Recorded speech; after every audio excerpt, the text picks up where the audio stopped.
I still think about it, even now, years later, when the leaves outside my window turn that specific shade of burnt umber.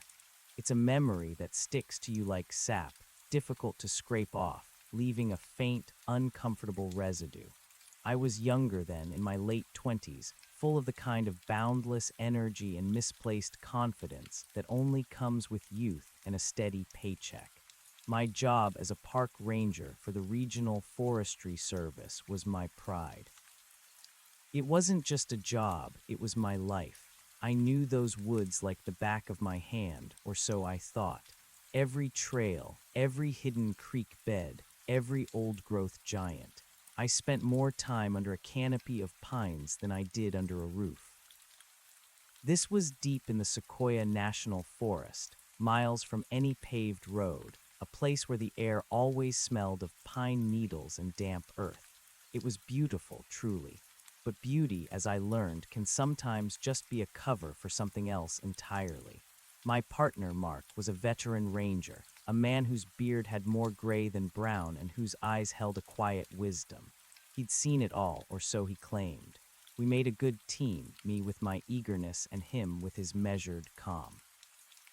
Our usual patrol involved hiking out to designated areas, checking on campsites, clearing illegal fire rings, and generally keeping the forest pristine.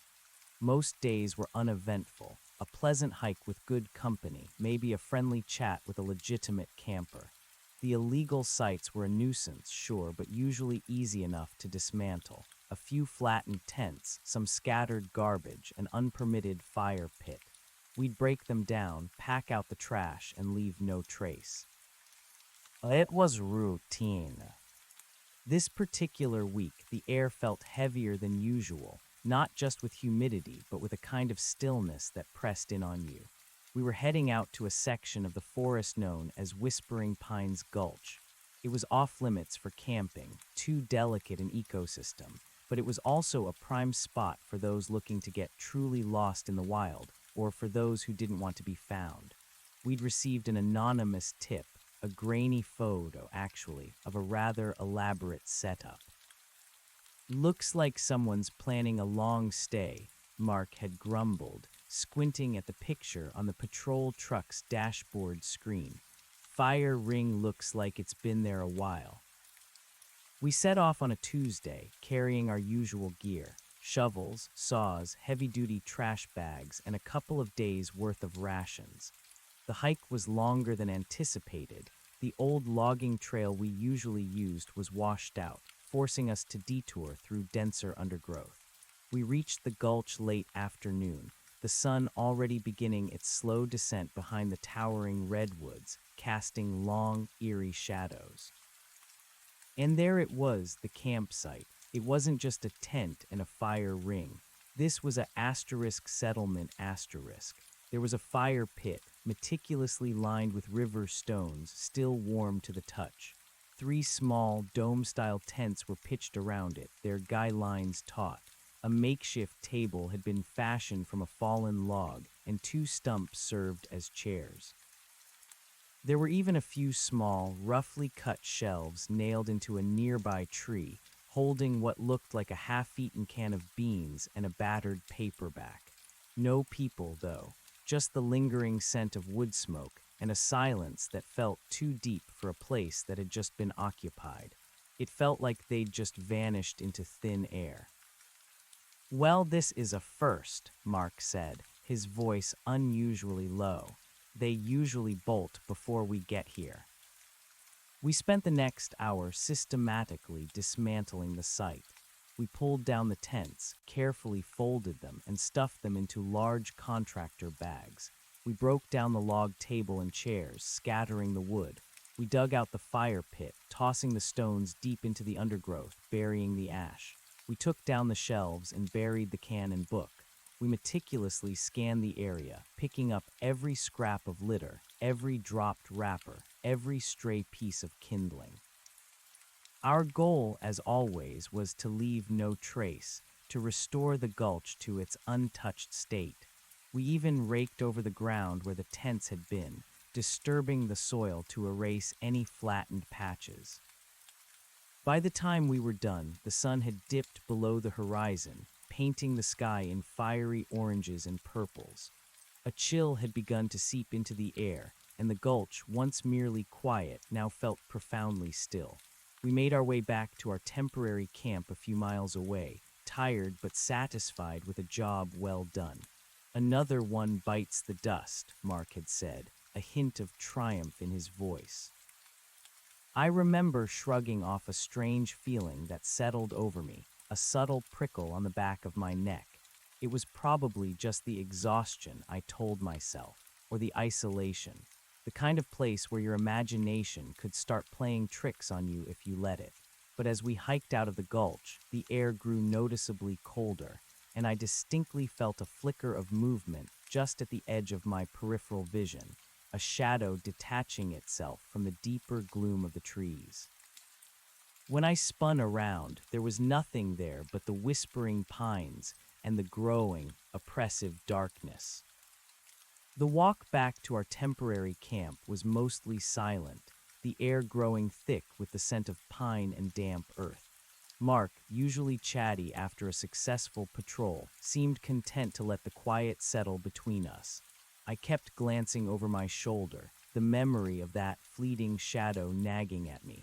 It wasn't the kind of fear that made your heart pound, more like a persistent itch under the skin, a feeling that something was just asterisk off. The familiar crunch of pine needles under my boots usually brought a sense of comfort, but tonight it felt amplified, each sound echoing in the deepening gloom. When we finally reached our makeshift camp, a small clearing we'd used countless times before, the relief was palpable. We quickly set up our small dome tent, inflated our sleeping pads, and fired up the portable stove for a quick meal of rehydrated chili.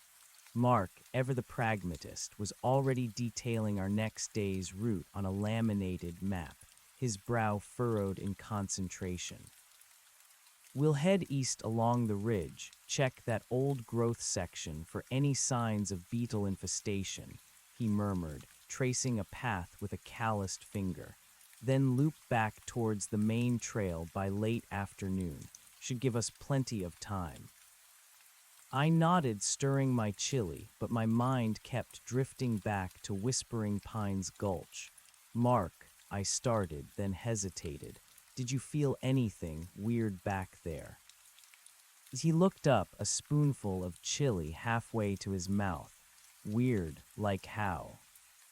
"I don't know, just the silence, and the way they just vanished. It felt too clean. And then, as we were leaving, I thought I saw something, a shadow moving." Mark chewed thoughtfully, his gaze distant. Shadows move all the time in these woods, especially at dusk. Trees play tricks on your eyes, and the silence, it was quiet, sure, but that's what happens when people abandon a site in a hurry. They leave no trace, no sound. He took another bite of chili. "We're out here for days at a time, sometimes weeks. Your mind can start to wander. It's a common thing."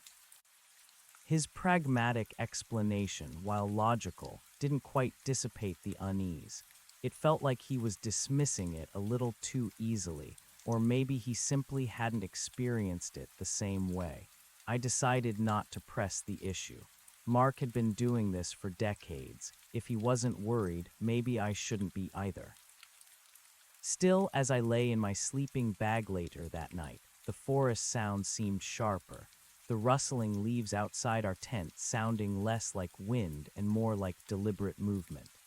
I pulled my sleeping bag tighter around me, listening to Mark's steady, deep breathing beside me, a comforting anchor in the vast, dark wilderness. Sleep came fitfully, punctuated by vivid, unsettling dreams of indistinct shapes moving just beyond the reach of light, always watching. The next morning, the sun cut through the canopy, painting the forest floor in dappled gold. The night's lingering unease seemed to dissipate under the brightness of day. We broke camp quickly, packed our gear, and set off, following Mark's planned route.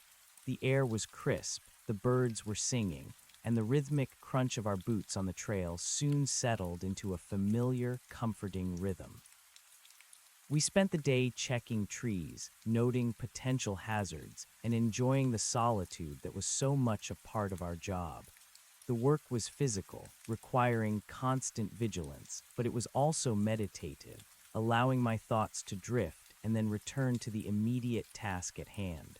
The memory of Whispering Pines Gulch slowly receded, pushed to the back of my mind by the present demands of the forest.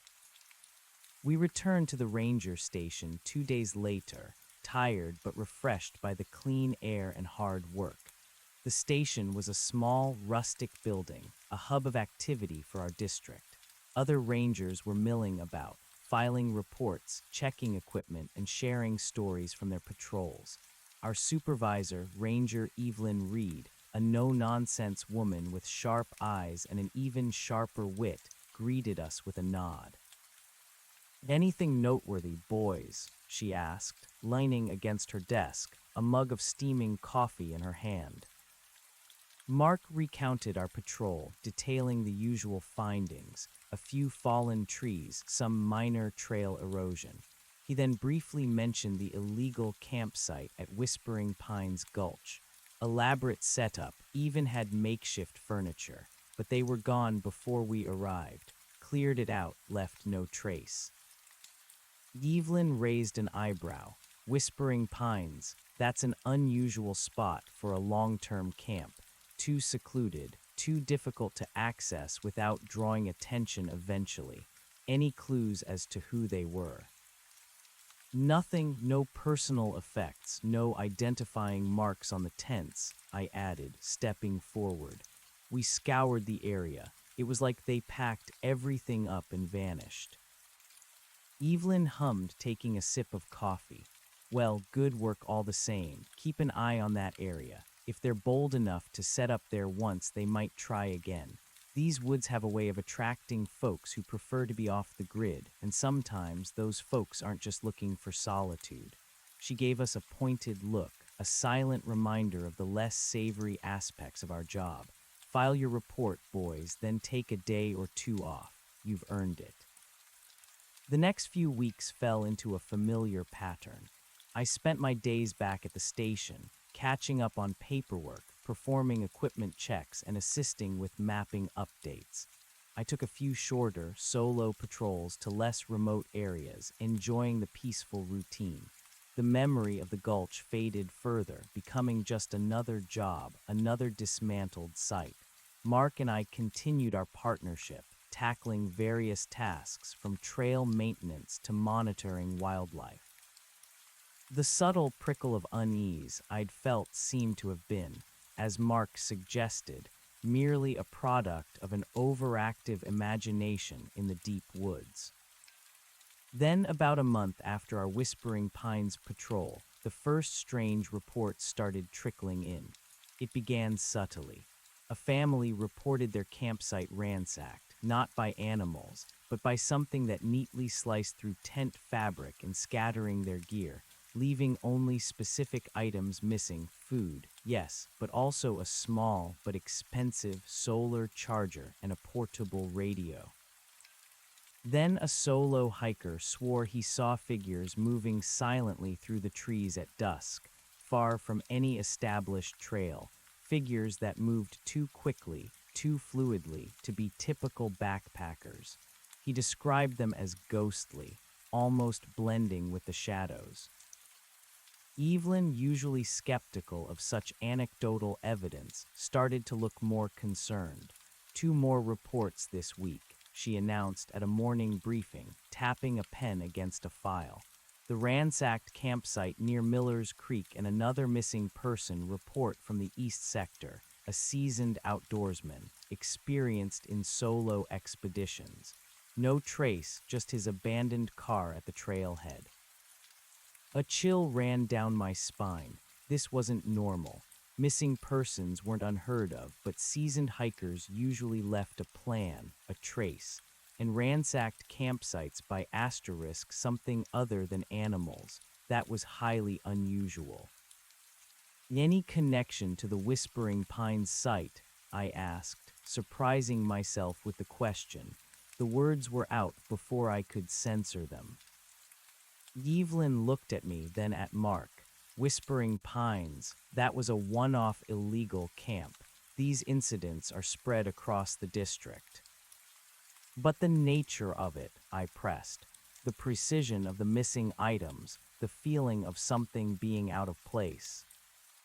Mark cleared his throat. I think Ranger Harris might have a point, Evelyn.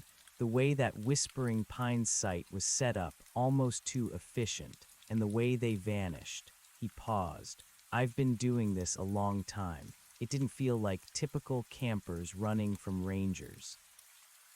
Evelyn considered this, her eyes narrowing. All right, I'll make a note, but for now, focus on the immediate threats. Mark, you and Harris are assigned to a new sector for the next few days. We've had a report of a series of fresh, deeply cut markings on ancient redwood trees near the Dead Man's Ridge Trail. Carvings, not graffiti. Someone's been defacing protected trees. That's a priority. Dead Man's Ridge was a notoriously steep and rugged area, rarely patrolled due to its inaccessibility. The thought of someone venturing there just to deface trees seemed particularly malicious. As we gathered our gear for the patrol, I couldn't shake the feeling that these seemingly disparate incidents were somehow linked. The subtle prickle was back, stronger this time, a cold knot in my stomach. The hike to Dead Man's Ridge was grueling. The trail was overgrown, obscured by fallen branches and recent rock slides. By late afternoon, we were deep in the ancient redwood groves, the colossal trees creating a perpetual twilight on the forest floor. The air was thick with the scent of damp earth and decaying wood, and an almost sacred silence hung in the air. This is the section, Mark said, consulting his map, his voice hushed. The report mentioned the carvings were around here. We fanned out, slowly traversing the area, our eyes scanning the enormous trunks. The redwoods were awe-inspiring, their sheer size dwarfing everything around them. It felt sacrilegious to even imagine someone defacing them. Then I saw it. On the side of a particularly massive redwood, about 10 feet up, was a series of deep, angular cuts. They weren't letters or symbols I recognized. They looked almost like crude, stylized animal tracks, but twisted, elongated, unnatural. There were 3 distinct marks, each about a foot long, deeply incised into the ancient bark. They weren't old. The edges were still sharp, some sap weeping from the fresh wounds. Mark, over here, I called out, my voice hushed. He quickly joined me, his eyes widening as he took in the damage. Good heavens, that's deliberate and strong. Someone used a serious tool for this. He ran a gloved finger over one of the cuts. No ordinary knife. This would take an axe or a machete, wielded with significant force. We continued to search the immediate area. Within 100 yards, we found more. On another redwood, 4 similar marks arranged in a rough circle. Then on a third, a single, elongated mark that resembled a grotesque skeletal hand. The carvings were disturbing, not just for the act of vandalism, but for their unsettling nature. They felt primal, malicious. As we documented the damage, taking photos and measurements, a sudden gust of wind swept through the grove, rustling the high canopy. But it wasn't just the wind.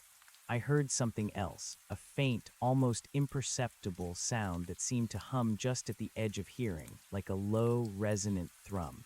It felt less like a natural sound and more like a vibration deep within the earth, or perhaps within my own bones. "Did you hear that?" I whispered, my gaze sweeping the surrounding trees. Mark straightened up, his brow furrowed. "Hear what? The wind?" "No, something else. A hum." He listened intently for a moment. "Nothing but the wind, son. You're getting jumpy." I tried to shake it off, but the feeling was growing. The hum was gone, but now the silence that followed felt heavy, watchful. The shadows seemed to lengthen, even though the sun hadn't yet begun its descent. It was the same oppressive stillness I'd felt in Whispering Pines Gulch. "Look around," I said, my voice barely audible. "Are there any footprints, any signs of a camp?" We spent the next hour meticulously searching the area.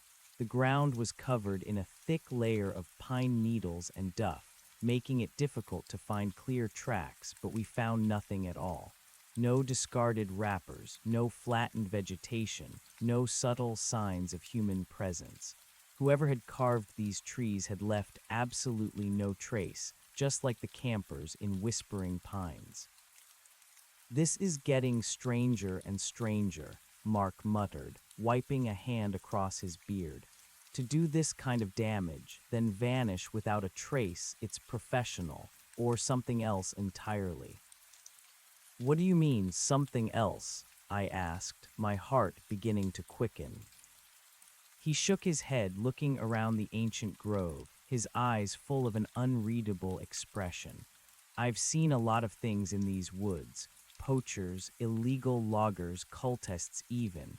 But this feels different. The carvings aren't ritualistic in a way I recognize. They're just aggressive, like a warning." A warning, the word hung in the air, heavy and unsettling. The thought that these weren't just random acts of vandalism, but deliberate messages, sent a fresh wave of unease through me. We continued our search until the light began to truly fade, but found nothing further. As darkness settled, we decided to make our temporary camp a few miles away, near a small, gurgling creek.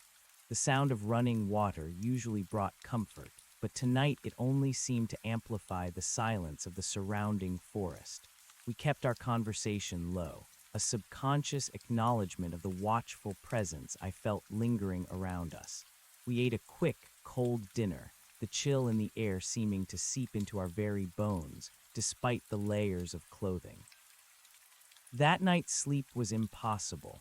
Every snap of a twig, every rustle of leaves sounded like footsteps approaching our tent. I lay awake, my senses heightened, my mind racing. The peculiar carvings, the sudden, unexplained hum, the oppressive silence, the complete lack of trace, it all coalesced into a disturbing picture. These weren't ordinary vandals. They weren't ordinary people at all. Then, just before dawn, I heard it again, the low, resonant thrum. It was faint at first, then grew slightly, a deep, almost subsonic vibration that seemed to come from everywhere and nowhere at once. It wasn't loud enough to wake Mark, who continued to snore softly beside me, but it vibrated through the ground, up through my sleeping pad and into my chest. It felt alive, like the forest itself was groaning or perhaps singing, but it wasn't a comforting song. It was discordant, unsettling, a sound that stirred something ancient and primal within me. I gripped the edge of my sleeping bag, my heart pounding in my ears, almost drowning out the thrum. I wanted to wake Mark, but a strange, paralyzing fear kept me from moving, from speaking. It felt like if I made a sound, it would know I was awake. The hum seemed to hover for a long, agonizing minute, then slowly, almost imperceptibly, it faded, leaving behind an even deeper silence. When the first slivers of dawn finally pierced through the canopy, painting the tent in muted grays, I felt an overwhelming sense of relief. I hadn't slept a wink. Mark stirred, groaning as he stretched. "Rough night," he mumbled, rubbing his eyes. "You have no idea," I said, my voice hoarse. I heard it again, that hum. It was distinct this time, Mark. It wasn't the wind, it wasn't my imagination. He paused, looking at me, really looking at me, his gaze serious. The usual dismissal wasn't in his eyes this time. "You really heard something, didn't you?" I nodded, my throat tight. It felt like it was coming from everywhere, from deep underground almost. Mark sighed, running a hand through his grizzled beard. "All right, we'll keep an eye out today. We're heading back to the station after we do one last sweep of the ridge. I don't like this, son. Not one bit. His acknowledgement, instead of reassuring me, only deepened my apprehension. If Mark, the unflappable veteran, was worried, then there was truly something to fear. We broke camp in a tense silence.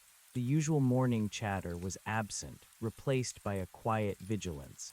As we walked, I found myself constantly scanning the trees, feeling a pervasive sense of being watched. Every rustle of leaves, every shadow, seemed to hold a hidden presence. Our final sweep of Dead Man's Ridge yielded nothing new in terms of carvings, but as we traversed a particularly dense section, I spotted something unusual. Wedged between the roots of an enormous redwood, partially hidden by ferns, was a small, intricately carved wooden figurine. It was perhaps 6 inches tall, depicting a gaunt, stylized human figure with elongated limbs and an exaggerated, almost bird-like head. Its eyes were hollowed out, dark pits, and its mouth was a thin, cruel line. It looked ancient, but the wood felt surprisingly smooth, almost recently handled. "Mark, look at this," I said, careful not to touch it directly. He knelt beside me, his eyes narrowing. "Well, I'll be. What in tarnation is this?" He pulled out a pair of gloves and carefully picked up the figurine. Hand-carved and old but preserved. The detail, it's unsettling.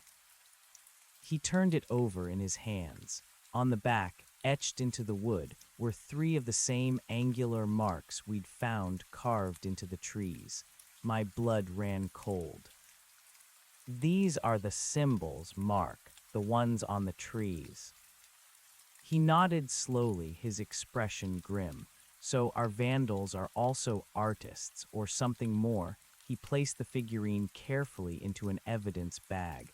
"This changes things. This isn't just random vandalism. This is deliberate. And whoever left this, they didn't want it found easily. It was hidden." The discovery of the figurine solidified my growing conviction that we were dealing with something far beyond typical forest disturbances. It was a physical manifestation of the unsettling presence I'd been feeling. The object itself seemed to emanate a cold, dark energy. We made our way back to the ranger station in a hurry, the figurine safely tucked into Mark's pack. The sense of urgency had replaced our earlier apprehension. We needed to report this to Evelyn immediately. Upon our return, Evelyn was waiting. The moment she saw the figurine carefully placed on her desk, her expression shifted from professional stoicism to genuine concern. She picked it up, her gloved fingers tracing the unsettling lines. "Where did you find this?" she asked, her voice low. Mark explained our patrol, the carved trees, and the discovery of the figurine. He recounted my experiences with the hum and the feeling of being watched, giving them a weight he hadn't before. "And you say these markings on the figurine match the tree carvings?" Evelyn asked, her gaze sweeping between me and Mark. "Exactly," I confirmed. "They're precise replicas." She set the figurine down, her gaze distant.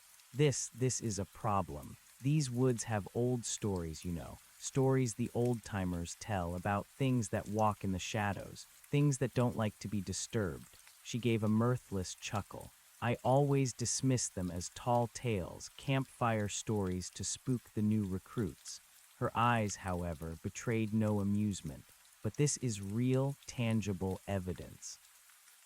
Someone is leaving these behind, and they're connected to the carvings, and possibly even to that Whispering Pines site." "And the missing hiker and the ransacked camp," I ventured. Evelyn picked up the missing person file. "It's possible. Too many strange things happening in too short a time." She paused, then looked at us intently. All right, this is what we're going to do. Mark, I want you to head back to Dead Man's Ridge. I want a wider search. I want you to look for anything, absolutely anything that might be out of place. Campsites, hidden trails, anything that suggests a prolonged presence. Take extra provisions, 2 more days' worth. Harris, you'll go with him. My heart sank back to Dead Man's Ridge. The thought filled me with dread, but I knew it was my duty. If there was a connection, we needed to find it. And this figurine, Evelyn continued, I'm sending it to regional forensics. See if they can determine anything about the wood, its age, who might have made it. It might be a long shot, but we need every light we can get. Should we inform county sheriff or state? Mark asked, his voice serious. Evelyn hesitated. Not yet. This is still within our jurisdiction, and honestly, the kind of reports we're getting, the sheriff's department would likely chalk it up to a few eccentrics and a missing hiker who got lost. We need more concrete evidence before we involve other agencies. This feels localized, intimate. Her words resonated with me. Intimate. That was exactly how it felt. Like whatever was happening was specifically directed at this part of the forest, and by extension at us. As we prepared for our return to Dead Man's Ridge, the atmosphere at the ranger station felt charged. The usual camaraderie was replaced by a quiet tension. Other rangers glanced at us with a mix of curiosity and apprehension, having overheard parts of our conversation with Evelyn. The wooden figurine, still sitting on Evelyn's desk, felt like a silent, ominous presence, a harbinger of something dark and unknown. We packed quickly, ensuring we had ample supplies, our emergency beacons, and our standard-issue sidearms. While a pistol was usually just a formality in our line of work, a deterrent for aggressive wildlife, now it felt like a necessity. The thought of confronting whatever was leaving these carvings, or worse, whatever had taken the hiker, filled me with a cold resolve. The journey back to Dead Man's Ridge was even more arduous the second time. The familiarity of the trail did little to ease the tension. We spoke little, each lost in our own thoughts, the gravity of our mission weighing heavily on us. The forest, which I had always considered my sanctuary, now felt alien, imbued with a sinister energy. As we approached the ancient redwood grove where we'd found the carvings, the oppressive silence returned, deeper and more profound than before. The air was still, devoid of even the usual rustle of leaves. It was as if the forest itself was holding its breath. We started our expanded search, fanning out in a grid pattern, moving slowly and deliberately. Every shadow seemed to coalesce into a shape. Every creak of a branch sounded like a footstep. My senses were on high alert, my heart thumping a frantic rhythm against my ribs. Hours passed. We found nothing new in terms of carvings or figurines. The sheer scale of the redwoods made the search feel overwhelming, like looking for a needle in 1,000 haystacks. The sun began its slow descent, casting long, eerie shadows across the forest floor. It's getting late, Mark said, his voice low. Let's find a spot to camp. We'll pick up again in the morning. We chose a small, relatively open area near a cluster of younger redwoods, a few miles from where the carvings were found. It offered some visibility, a small comfort. As we set up our tent, a strange chill permeated the air, colder than the usual evening drop in temperature. It was a penetrating cold, a cold that seeped into your bones and made the hair on your arms stand on end. As I inflated my sleeping pad, I heard it again, the low, guttural thrum. This time it was louder, more distinct, a deep vibration that seemed to emanate from the very earth beneath my feet. It was a sound that made the hair on my neck prickle, a primeval fear rising within me. Mark, I whispered, my voice barely audible. The hum, it's here. He froze, his head cocked, listening. His eyes were wide, betraying the fear that was now clearly visible on his face. I hear it, he breathed, his voice tight. What in God's name is that?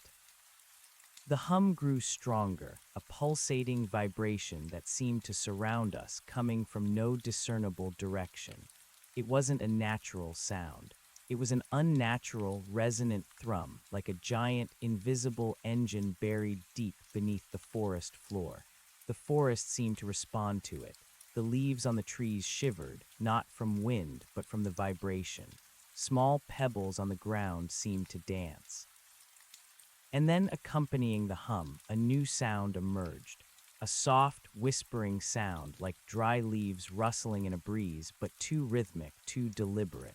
It was faint at first, then grew, a multitonal whisper that seemed to weave through the trees, a chorus of unintelligible voices.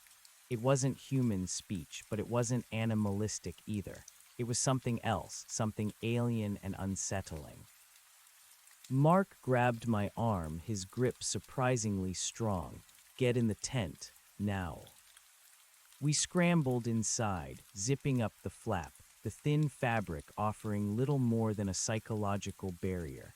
The hum was deafening now, vibrating through the tent floor, rattling our teeth. The whispers intensified, swirling around us, pressing in, an unintelligible symphony of chilling sounds. It felt like the air itself was alive with malevolent intent. I pulled out my sidearm, fumbling with the safety, my hands trembling. Mark did the same, his face pale in the dim light. We sat back to back, our eyes darting around the tent, as if expecting something to tear through the fabric at any moment. The whispers seemed to coalesce, forming into something almost recognizable, a series of elongated, drawn-out syllables that twisted and warped the air. It was a language, but one that tasted of ancient fear and untold secrets. It felt like it was being spoken directly into our minds, bypassing our ears, burrowing deep into our consciousness. Then a new sound cut through the cacophony, a series of deep, rhythmic thuds like something heavy being dragged or walking just outside our tent. Thud, thud, thud asterisk. It was slow, deliberate, each impact shaking the ground beneath us. It circled our tent, the sound moving from one side to another, creating a terrifying perimeter. The whispers grew louder, more frantic, seeming to react to the presence outside.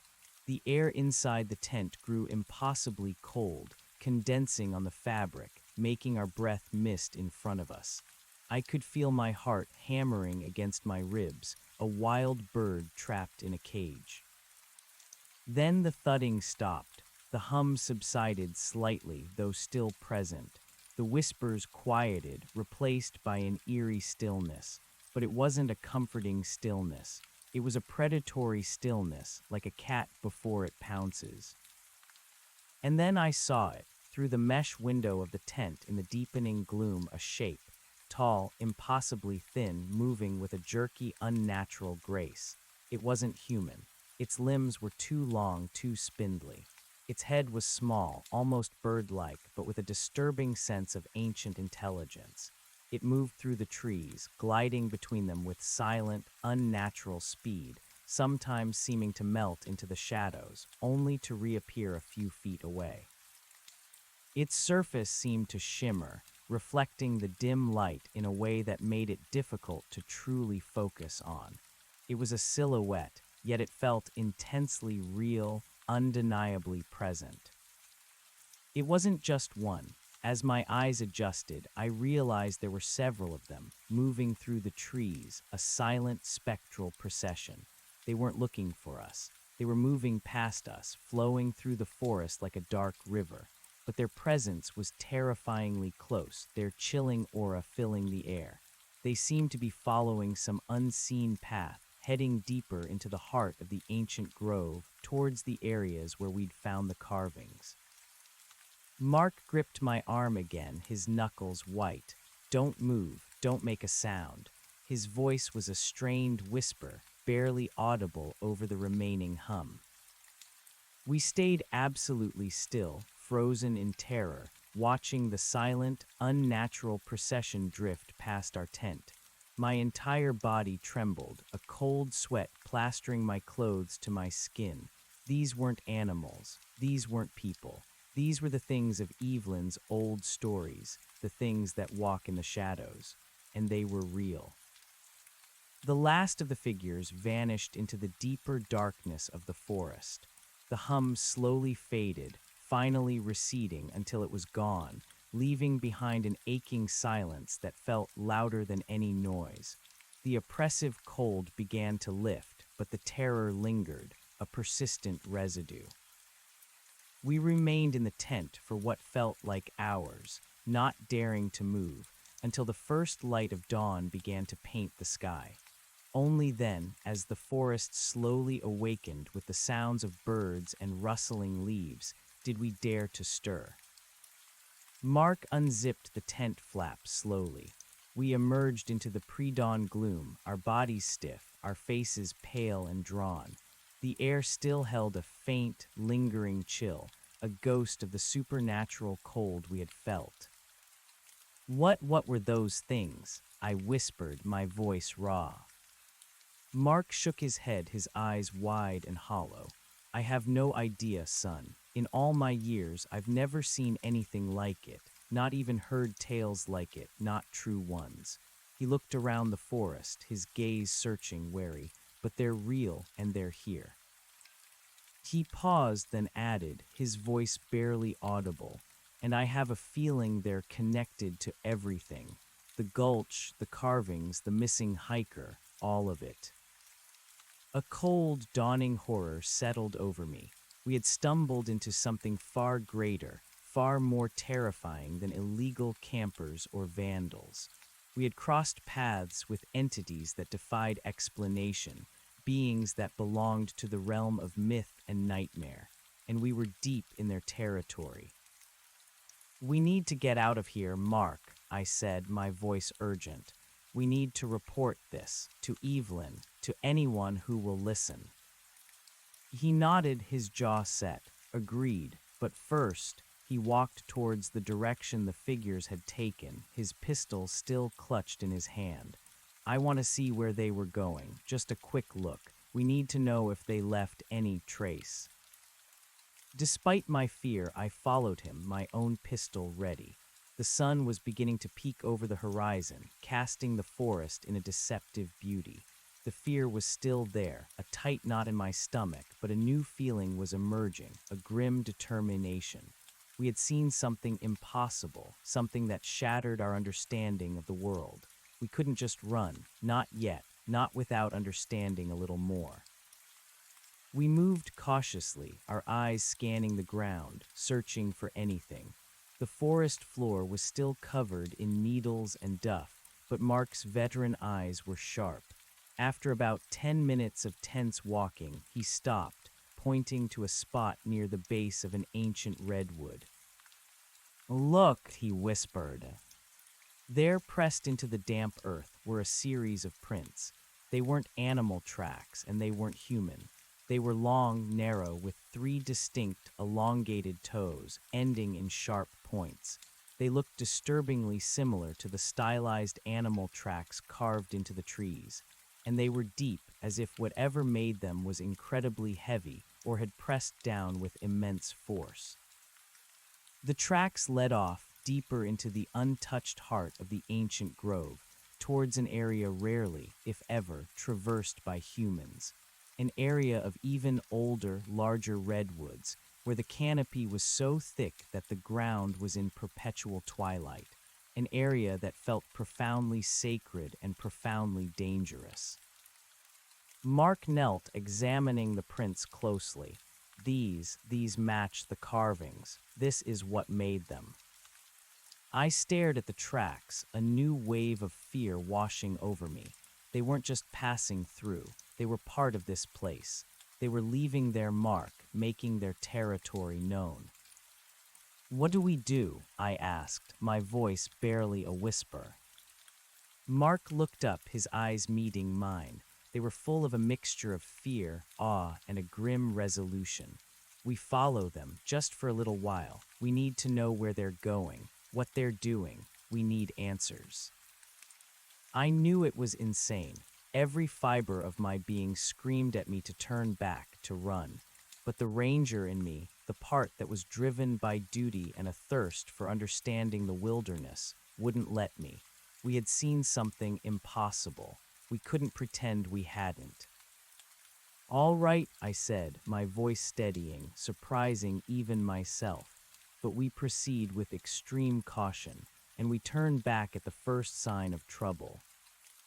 Mark nodded, agreed. He took a deep breath, and then slowly, deliberately, he started to follow the strange three-toed tracks deeper into the ancient, silent heart of Dead Man's Ridge, into a place where the lines between reality and nightmare had begun to blur. The sun was now fully up, but its light barely penetrated this part of the forest, leaving us in a world of perpetual twilight, surrounded by the towering, watchful sentinels of the redwoods. The air grew colder with every step, and the silence became absolute, broken only by the crunch of our boots and the frantic pounding of my heart. The air grew heavier with each step, thick with the scent of ancient earth and decaying redwood.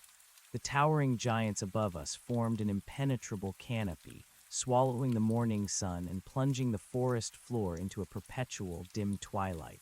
The silence was profound, broken only by the rhythmic crunch of our boots on the duff and the ragged beat of my own heart.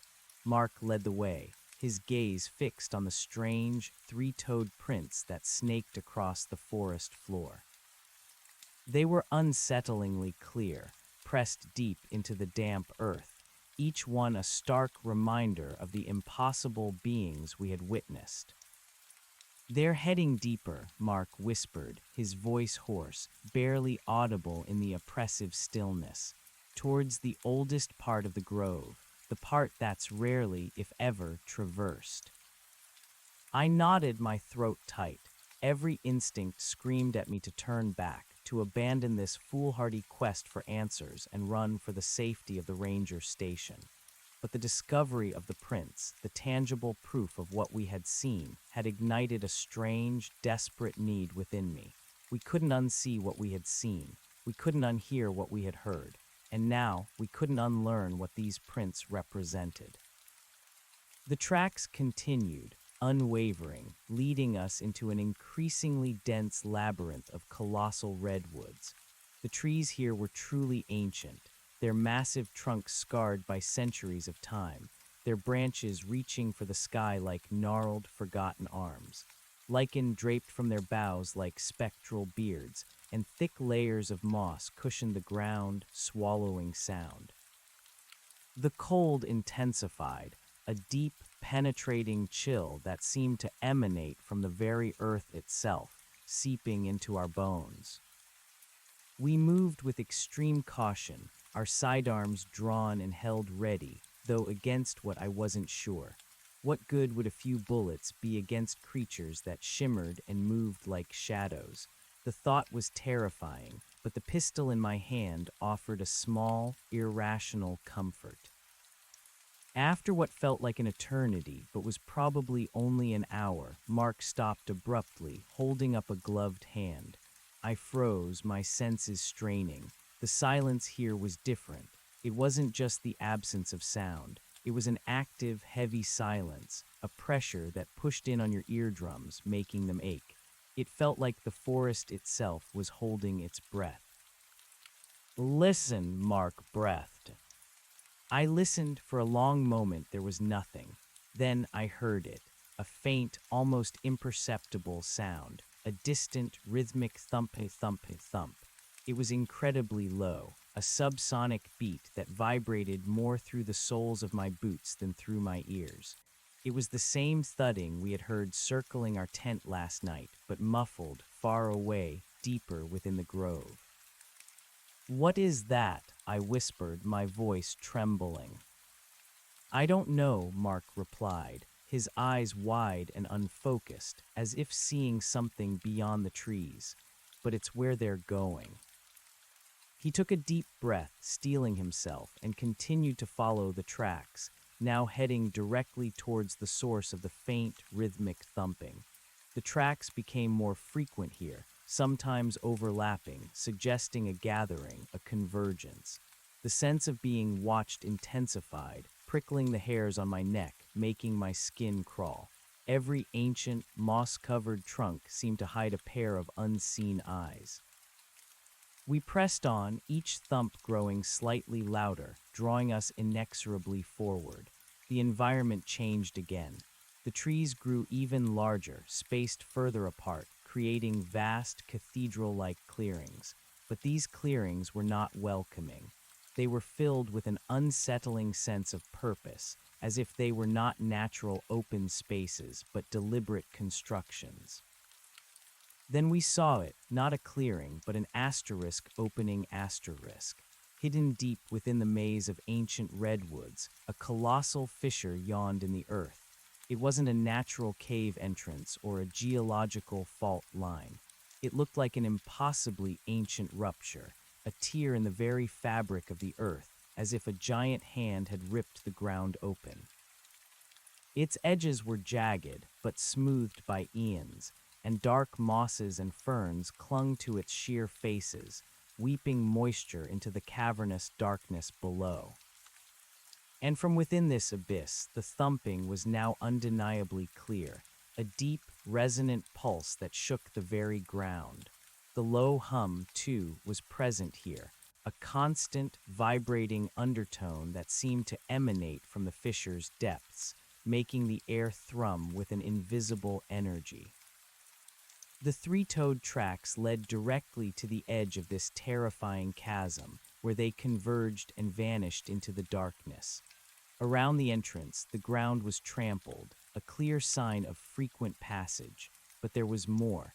Clustered around the rim of the fissure were dozens of the carved wooden figurines, like the one we'd found, but larger, some nearly a foot tall. They stood upright, jammed into the soft earth, their gaunt, bird-like faces turned towards the abyss, their hollow eyes seeming to stare into its depths. It was an altar, or a shrine, made of nightmare. "Good God," Mark breathed, his voice barely a whisper. He stared at the scene, his face ashen. This is beyond anything I've ever imagined." The air here was freezing, and the hum was a constant pressure against our eardrums.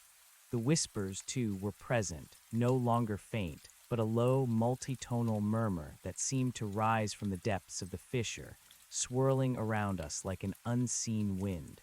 It was a language of dread, an ancient cadence that spoke of things that had slumbered beneath the earth for millennia. "They're going in there," I said, pointing towards the dark maw. My hand was shaking uncontrollably. "That's where they live, or where they go." Mark nodded slowly, his eyes wide with a mixture of terror and morbid fascination. He took a hesitant step closer to the edge, peering down into the darkness. The fissure dropped precipitously, disappearing into an inky blackness that seemed to absorb all light. I couldn't see the bottom. "This explains the hum," he murmured, almost to himself. "Whatever is down there, it's causing those vibrations. It's too large, too deep for any natural cave system." Suddenly, the thumping intensified, growing louder, more frantic, echoing from the depths of the chasm. The ground beneath our feet began to tremble, and the figurines around the fissure's rim rattled against each other. The whispers rose in volume, becoming a desperate, frantic chorus, a wail of unseen voices. "We need to go," I urged, pulling on Mark's arm.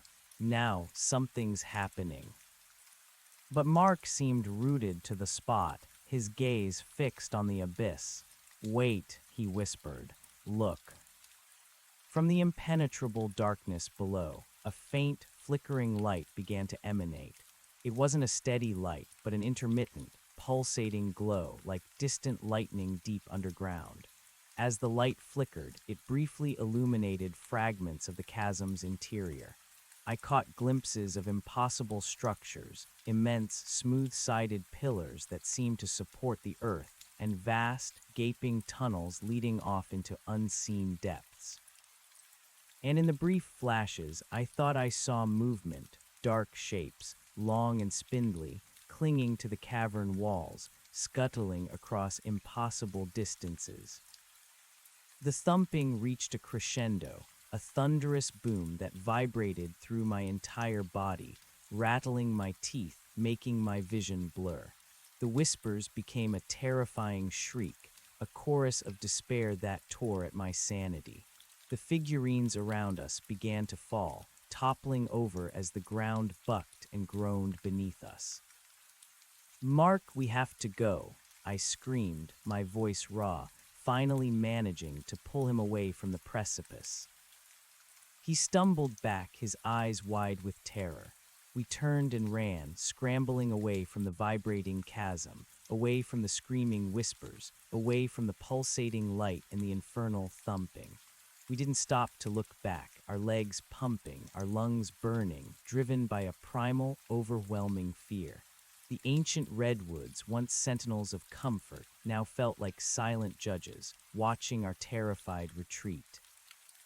We ran for what felt like miles, crashing through undergrowth, tripping over roots, until the thumping and the whispers finally faded behind us, swallowed by the immense silence of the grove. When we finally collapsed against a massive redwood, gasping for breath, our bodies were shaking, our clothes soaked with sweat. Mark's face was chalk white, his eyes wide and bloodshot. I don't believe it," he choked out, his voice a ragged whisper. "I've seen things, but never like that." "What was it, Mark?" I asked, my own voice trembling. "What was happening down there?" He shook his head, running a hand through his grizzled hair. "I don't know, son, but whatever it is, it's ancient and powerful, and it lives beneath these woods." He paused, his gaze distant. "Those creatures, the ones we saw last night, they're connected to it. They're its guardians or its children." The thought sent a fresh wave of horror through me. We had stumbled upon a hidden world, a subterranean domain ruled by unknown, terrifying entities.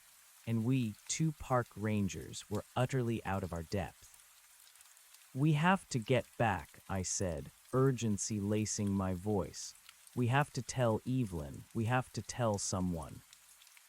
Mark nodded, slowly pushing himself to his feet. "Agreed, but we can't just go in screaming monsters. Nobody would believe us. We need to be careful how we approach this." His professional demeanor, though strained, was slowly returning. He was trying to think like a ranger, despite everything we had witnessed. We began the arduous trek back towards the general direction of the ranger station. The journey felt different now. The forest was no longer just a place of beauty and solitude. It was a place of lurking dread, of ancient secrets, of things that moved unseen just beneath the surface. Every shadow seemed to hold a threat, every distant sound a potential harbinger of danger. We moved quickly, keeping our eyes peeled, our hands never straying far from our sidearms. By late afternoon, exhausted and emotionally drained, we finally reached the relative safety of the main patrol trail. The sun, though still filtered by the canopy, seemed brighter here, less oppressive. The sounds of birds, of rustling leaves, felt almost normal, a comforting return to the familiar. We arrived at the ranger station just as dusk was settling. The warm glow of the lights, the familiar chatter of our colleagues, the smell of brewing coffee, it all felt incredibly distant, like a memory from another life. We looked like we had been through a war. Our clothes were torn, our faces smudged with dirt and exhaustion, our eyes wide and haunted. Evelyn was at her desk, poring over maps when we walked in. She looked up, and her sharp eyes immediately registered our state.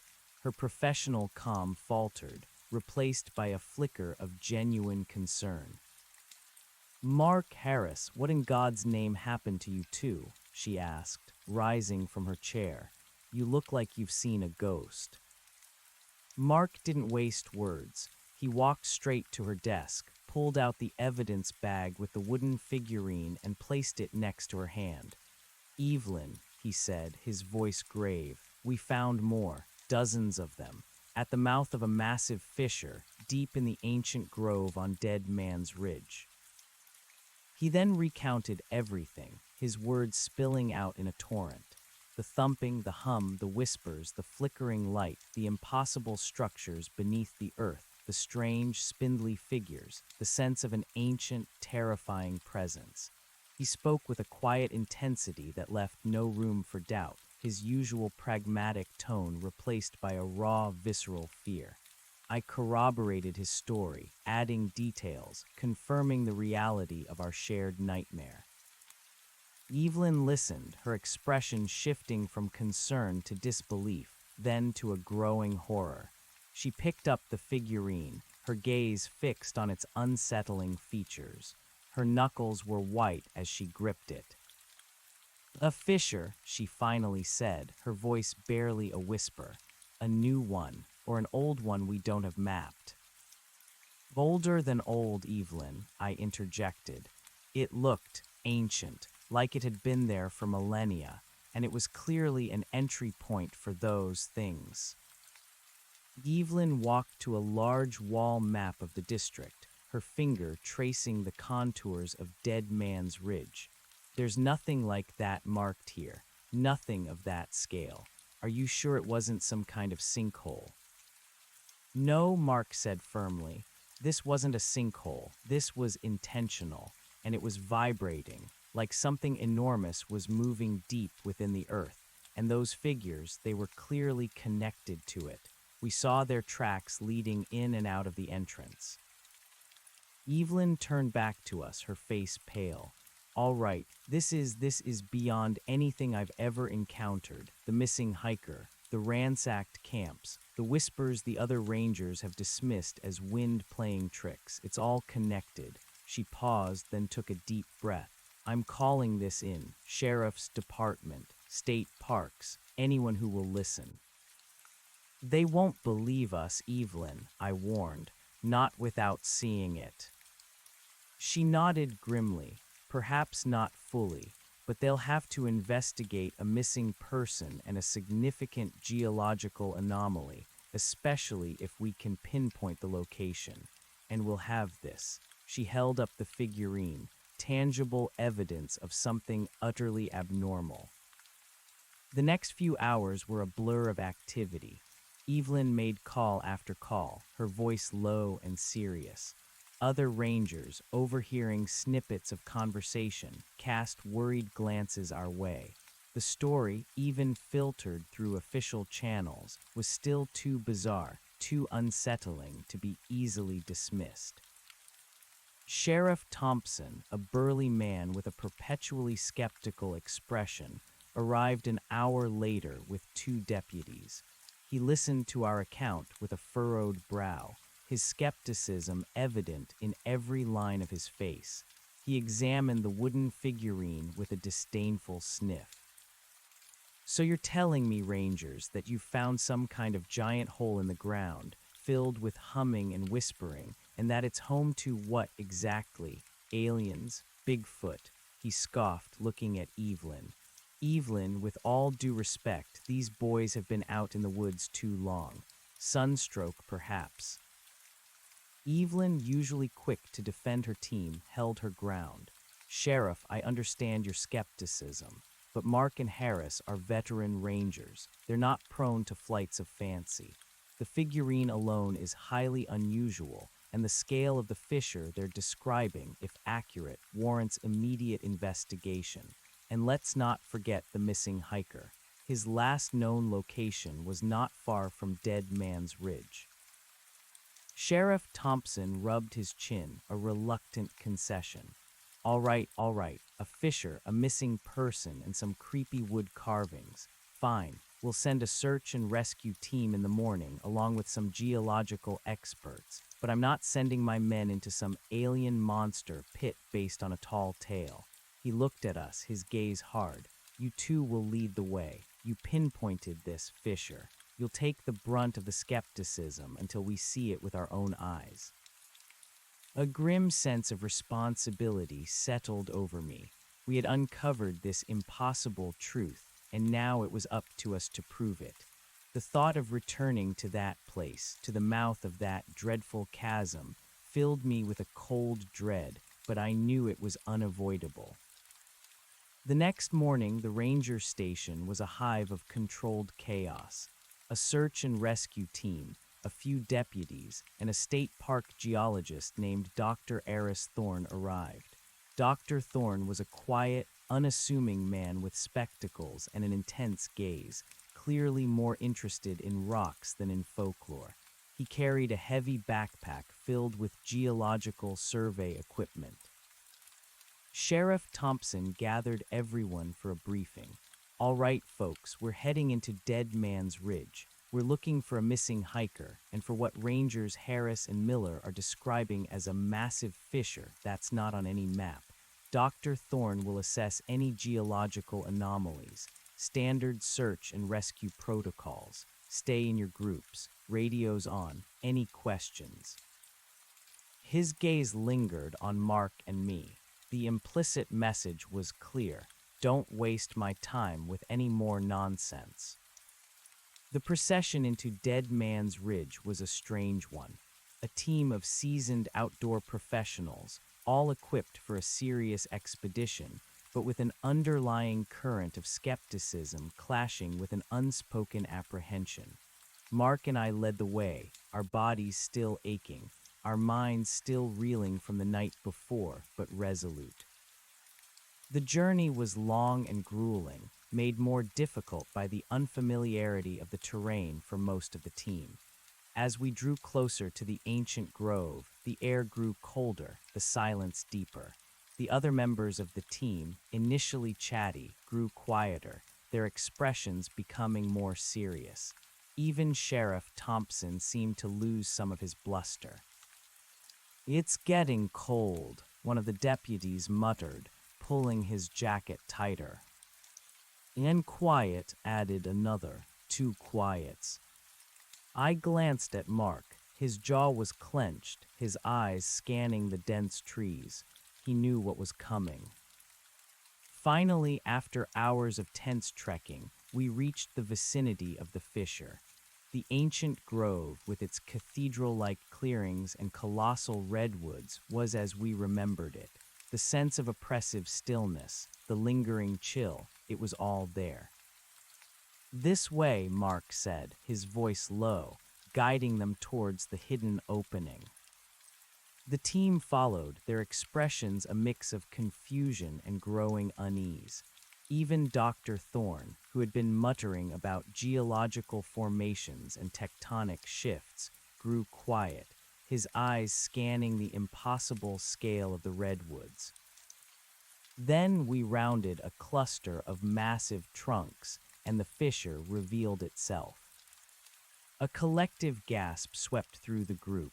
The colossal, jagged tear in the earth yawned before them, an impossible blackness against the dimly lit forest floor.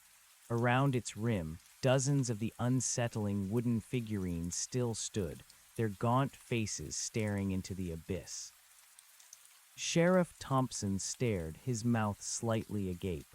The skepticism drained from his face, replaced by a look of profound shock. "By God," he breathed, "you weren't exaggerating."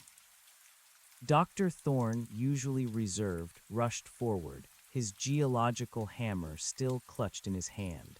He knelt at the edge, peering down, his eyes wide with a mixture of scientific wonder and outright terror. He pulled out a flashlight and shone it into the darkness, but the beam was swallowed immediately. He then pulled out a handheld device, a gravimeter, and held it steady. The readings on its screen began to fluctuate wildly, indicating immense, localized gravitational anomalies. Impossible, he murmured, shaking his head. This isn't on any geological survey. The readings, they're off the charts. There's something massive down there, something moving.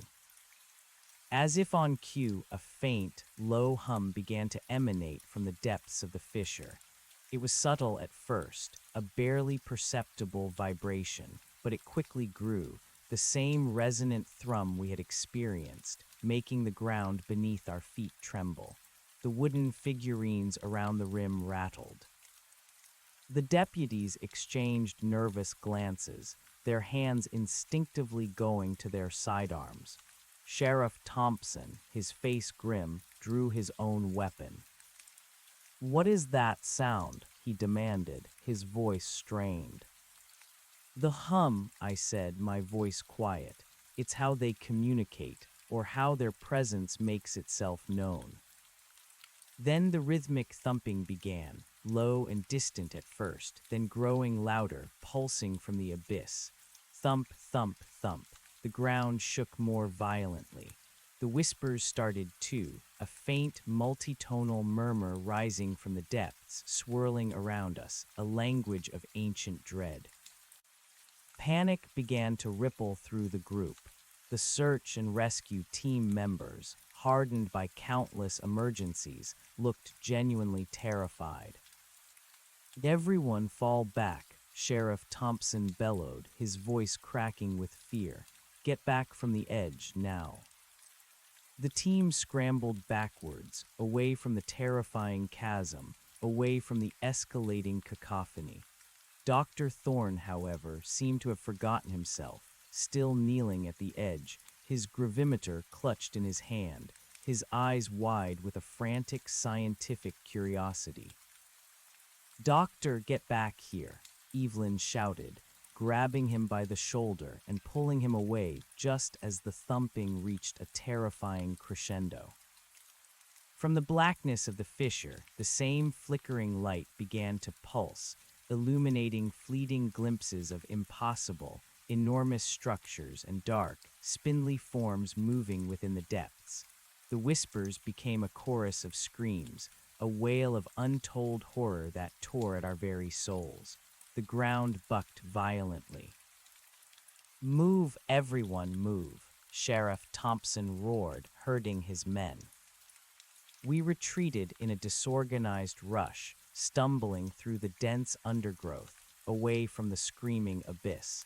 No one needed convincing now. The impossible had become undeniably real. We didn't stop until we were miles away, the sounds of the fissure finally fading behind us. When we regrouped, the atmosphere was thick with shock and fear.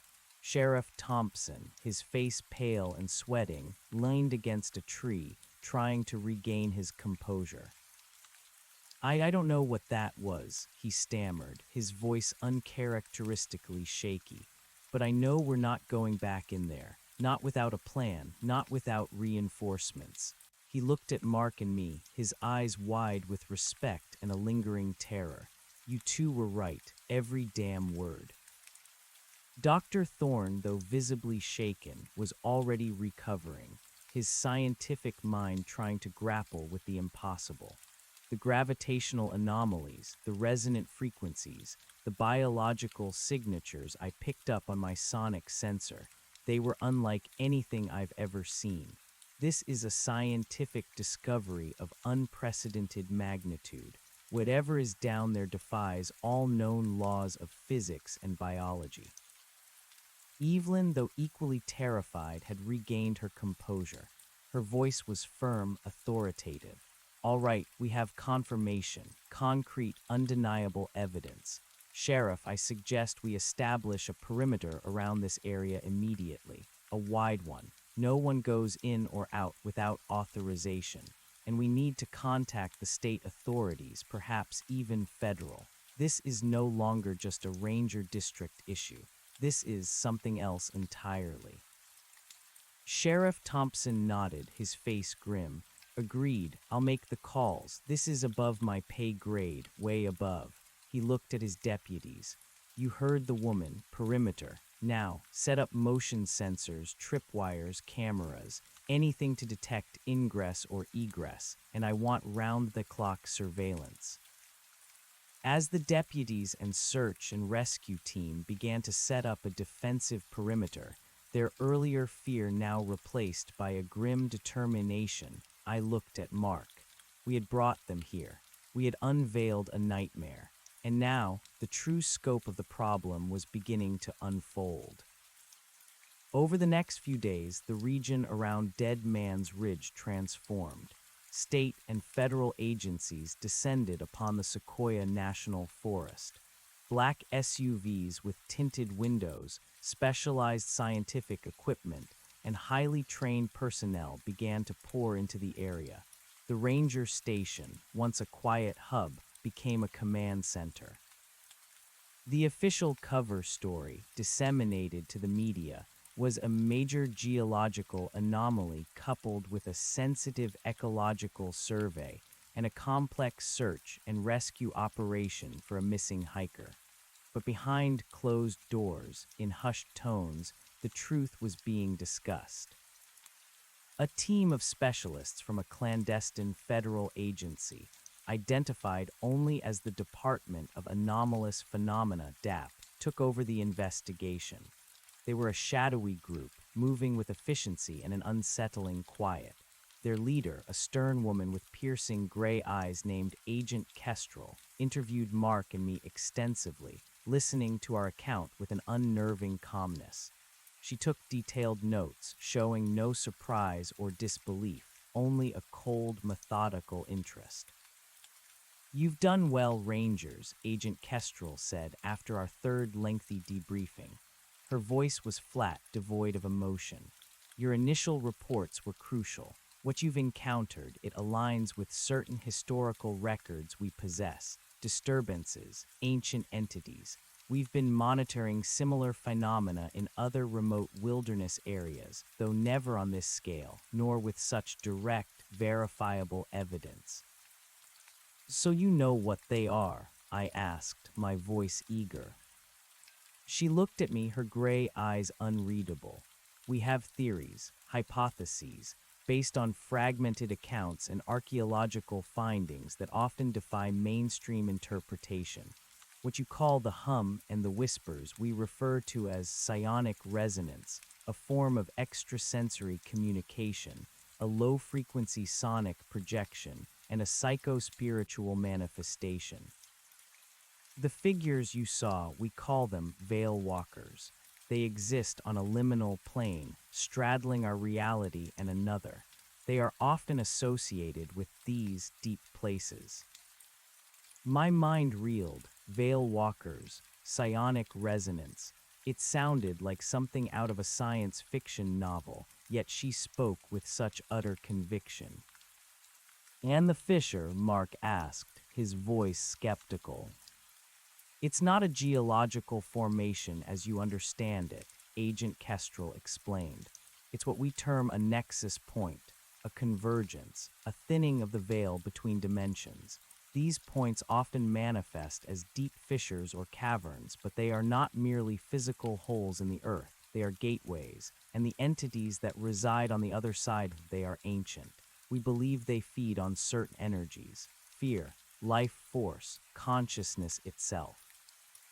A cold dread settled in my stomach. So the missing hiker was likely drawn in, she finished, her voice emotionless. And the ransacked camps were for resources, but not just food or tools, perhaps components for their own constructions. The wooden carvings you found, they are conduits, markers, wards, or perhaps offerings. The implications were staggering. We weren't dealing with animals or even terrestrial monsters. We were facing something otherworldly, something that existed beyond our understanding, and it was feeding. "What about the carvings on the trees?" I asked.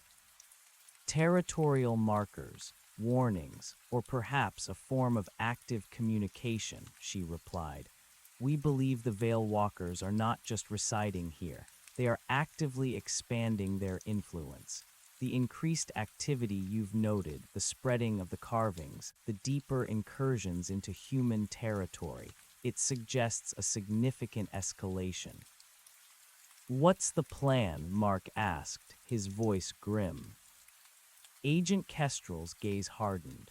Containment. We have teams of specialists deploying advanced sensor arrays around the nexus point. We're establishing a sophisticated electromagnetic field to disrupt their psionic resonance and prevent further incursions. And we're mobilizing a rapid response unit, heavily armed and trained for non-human encounters, to neutralize any Veil Walkers that breach the perimeter. Neutralize, I repeated, a knot forming in my stomach. They are a threat, Ranger Harris, she stated, her voice chillingly calm, to this ecosystem and potentially to human society if they expand unchecked. We do not negotiate with such entities.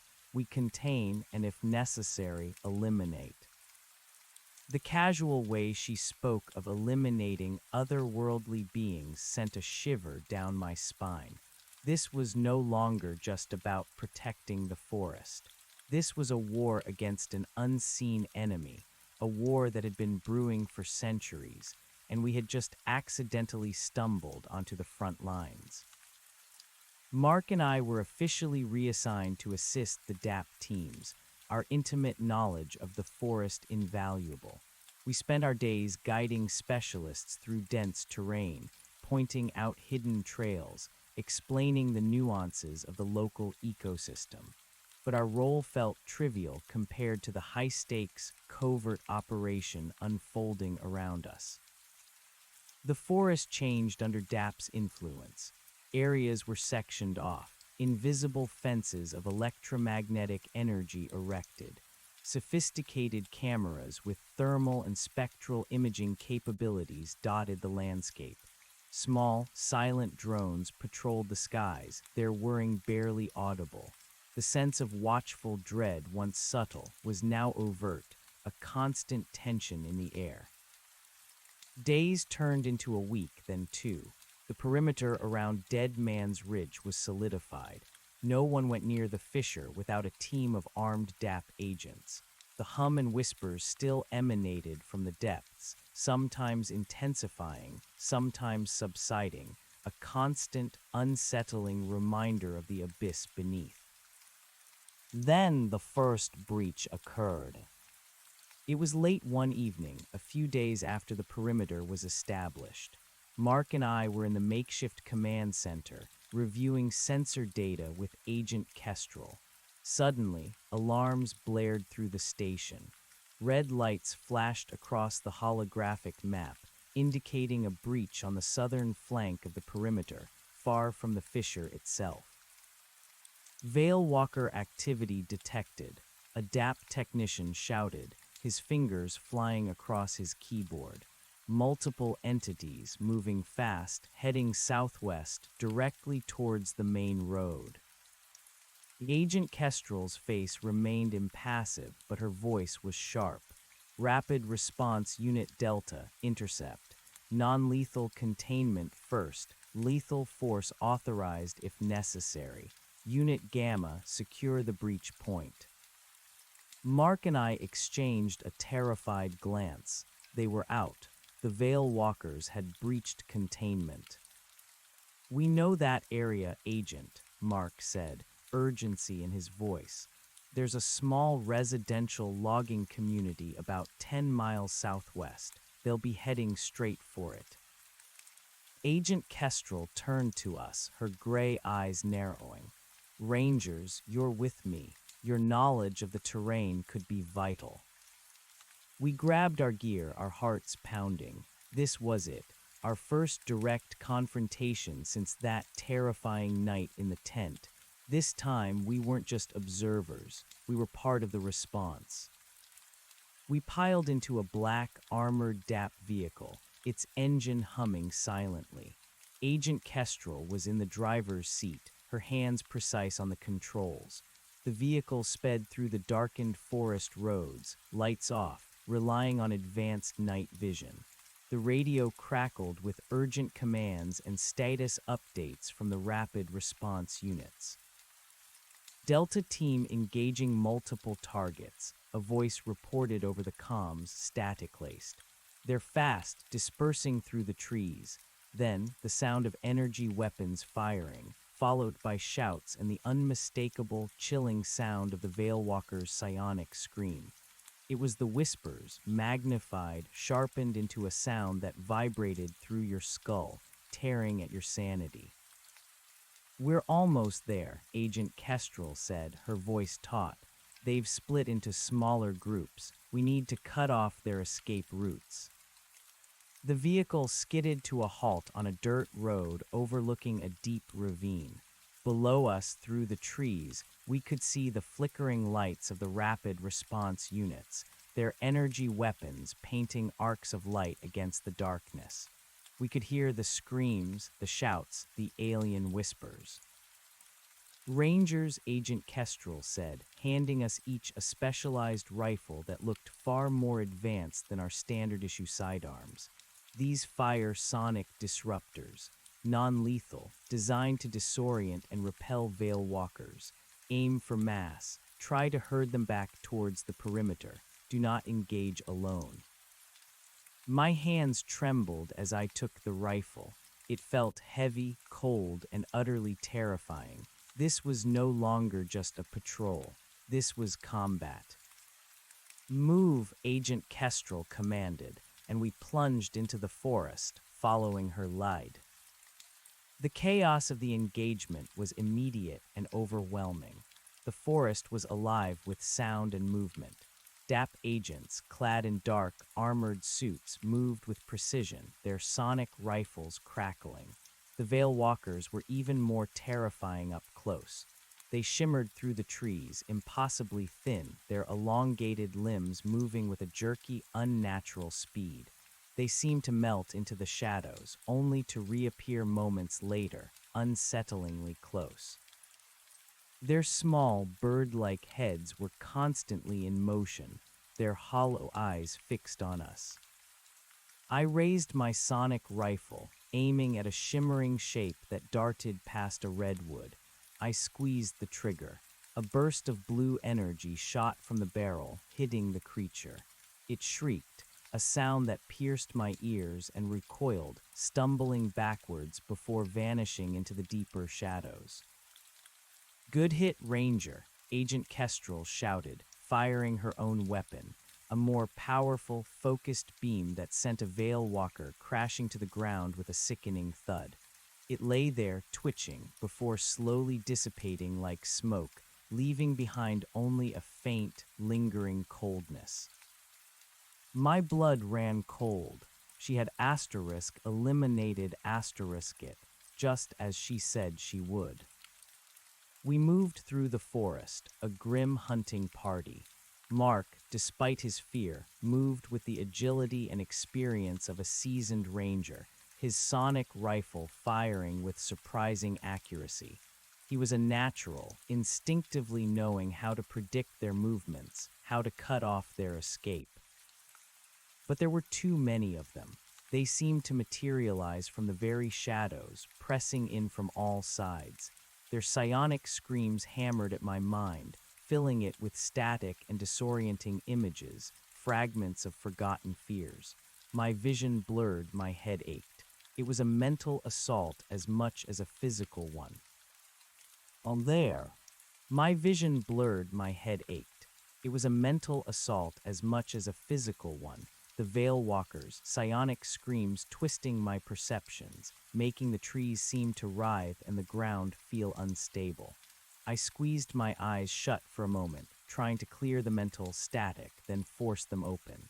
Mark was a few yards ahead, moving with surprising agility for his age, his sonic rifle spitting blue energy.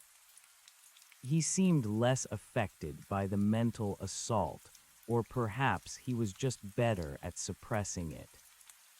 "They're trying to flank us," Mark yelled over the din, pointing towards a cluster of thick redwoods where several shimmering forms were converging. "They're adapting." Agent Kestrel, surprisingly calm amidst the chaos, barked orders into her comms. Unit Delta, reinforce Harris and Miller, cut off their southern vector. Gamma, report your status on the breach point. I swung my rifle towards the flanking Veil Walkers, unleashing a burst of sonic energy. The lead creature shrieked and staggered, but instead of dissipating, it merely seemed to shimmer more intensely, its form momentarily becoming translucent before solidifying again. The other Veil Walkers behind it seemed to feed on its resilience, surging forward with renewed aggression. They were learning, or perhaps growing stronger through confrontation. One of them lunged, an impossibly long limb extending towards me with terrifying speed. I ducked just in time, feeling the cold, ethereal brush of its touch against my cheek. It left a stinging sensation, like frostbite and a faint smell of ozone. I stumbled backward, regaining my balance, and fired again, hitting it squarely in the chest. It recoiled with another ear-splitting shriek, but again didn't dissipate. It merely dissolved into the shadows, only to reappear a few feet away, seemingly unharmed, its hollow eyes fixed on me. "The disruptors aren't holding them," I shouted, my voice cracking. "They're adapting to the frequency." Agent Kestrel's voice was sharp. "Switch to wider spectrum dispersal. Focus fire on single targets." A wave of dread washed over me. Our non-lethal option was becoming less effective. The Veil Walkers were proving more resilient than anticipated. The sounds of the logging community, faint yet distinct, began to drift through the trees, a dog barking, a distant generator humming, the occasional human shout. They were getting closer. Suddenly, a new sound cut through the cacophony, a high-pitched, metallic shriek, followed by the crash of splintering wood. A small, unarmored DAP drone hovering just above the tree line plummeted to the earth, smoking. A Veil Walker, impossibly high in a redwood canopy, dropped silently to the ground, its bird-like head cocked, observing the wreckage. It had taken down an aerial drone. These things were not just fast, they were intelligent. "They're targeting our surveillance." Kestrel's voice was grim. "We're losing eyes on them. Rapid response, push hard. Do not let them reach the settlement." The fight intensified. DAP agents, now fully aware of the escalating threat, engaged with grim determination. Energy bolts crisscrossed the darkened forest, illuminating the terrifying forms of the Veil Walkers as they weaved and darted through the trees. Their psionic screams were relentless, a constant assault on our minds, making it hard to think, hard to aim. I felt a pressure building behind my eyes, a frantic urge to drop my weapon and run. Mark fired his sonic rifle with practiced ease, but his expression was strained. "They're pushing us back," he yelled. "They're too many, and they're too damn fast." One of the Veil Walkers, larger than the others, broke through a skirmish line of DAP agents, its shimmering form a blur of motion. It was heading directly towards the southwest, towards the community. Its movements were fluid, like water, flowing between trees, bypassing obstacles with an unnatural grace. "Incoming large target, bearing 240, a DAP agent shouted over the comms, just before a burst of static cut him off. "That's the logging road," Mark shouted, pointing. "It'll lead them straight in."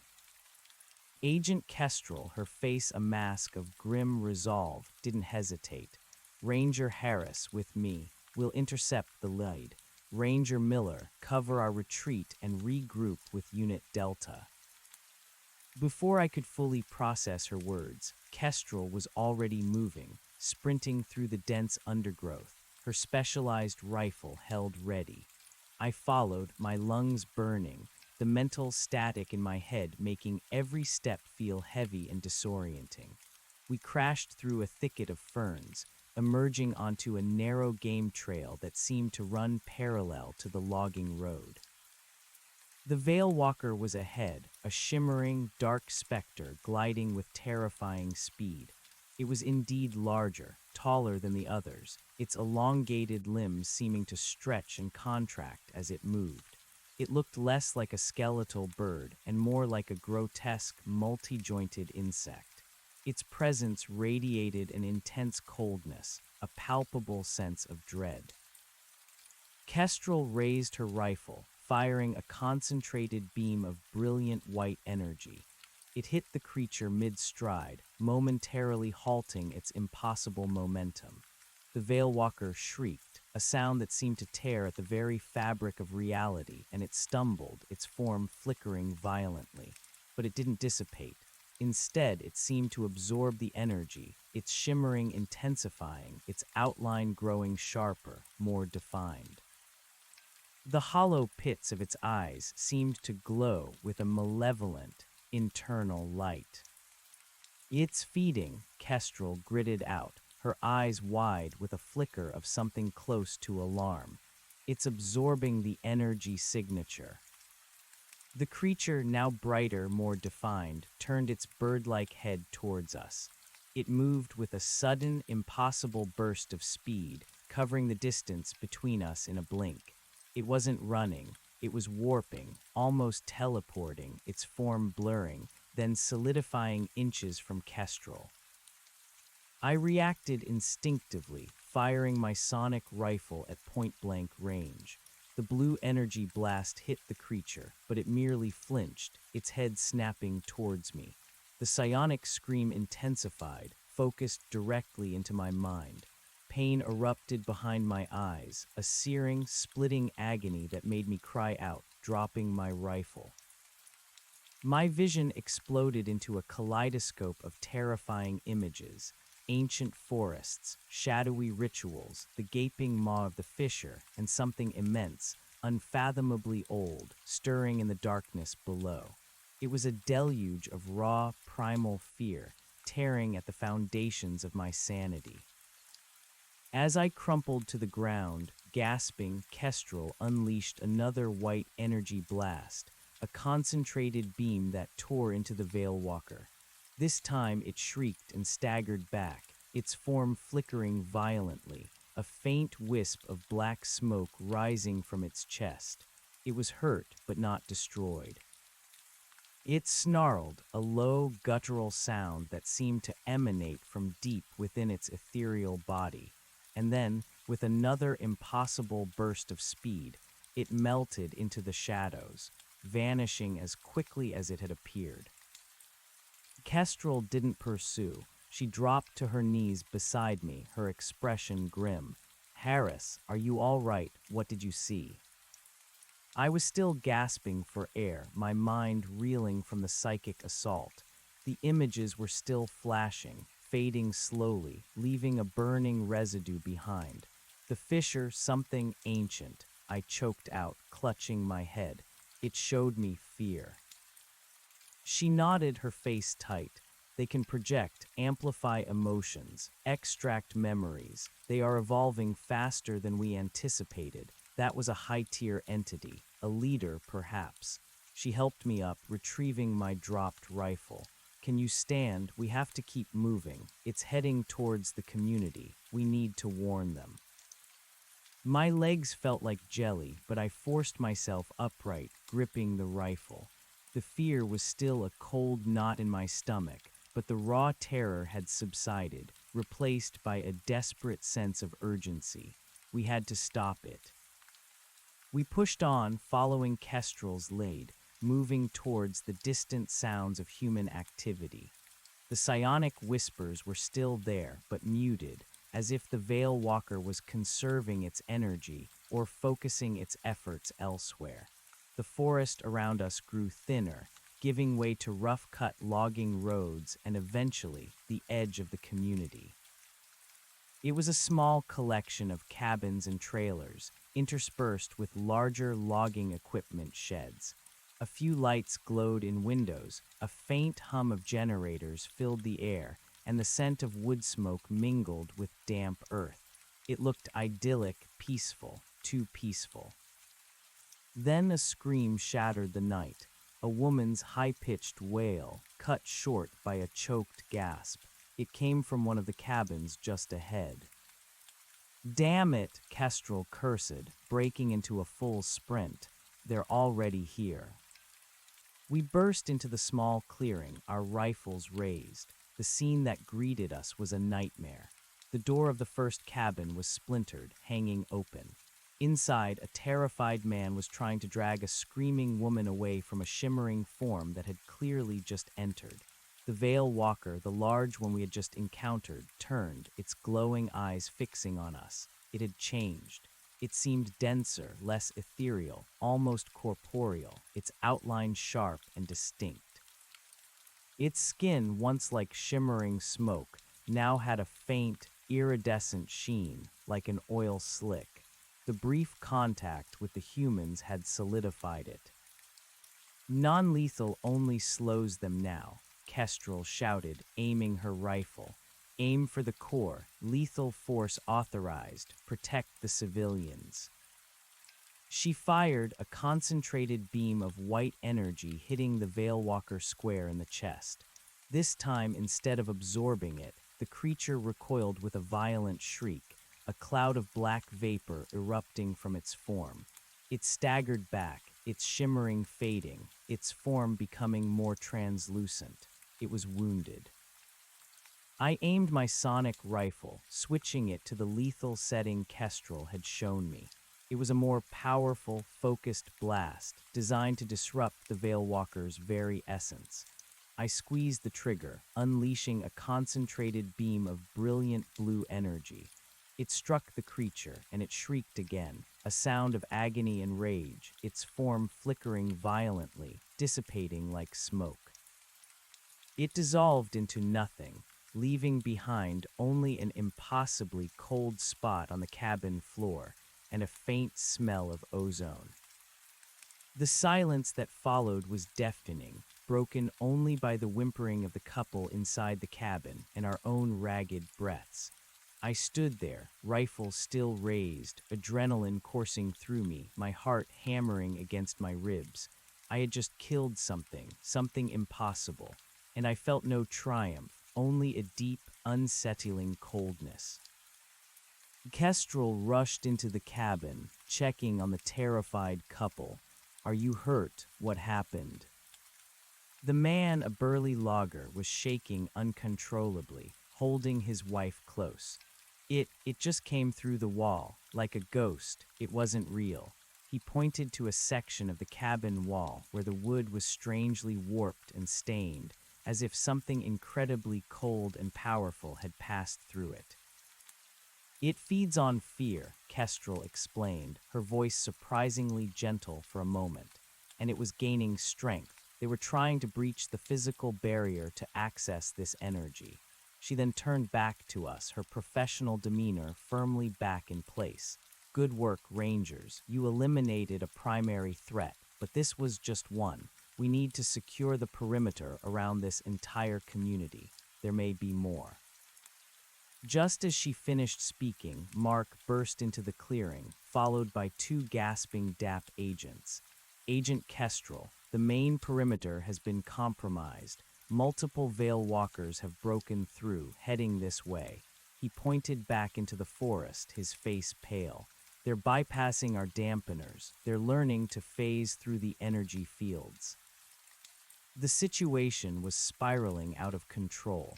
The Veil Walkers were not just a threat, they were an adaptive, intelligent enemy, learning and evolving with each encounter.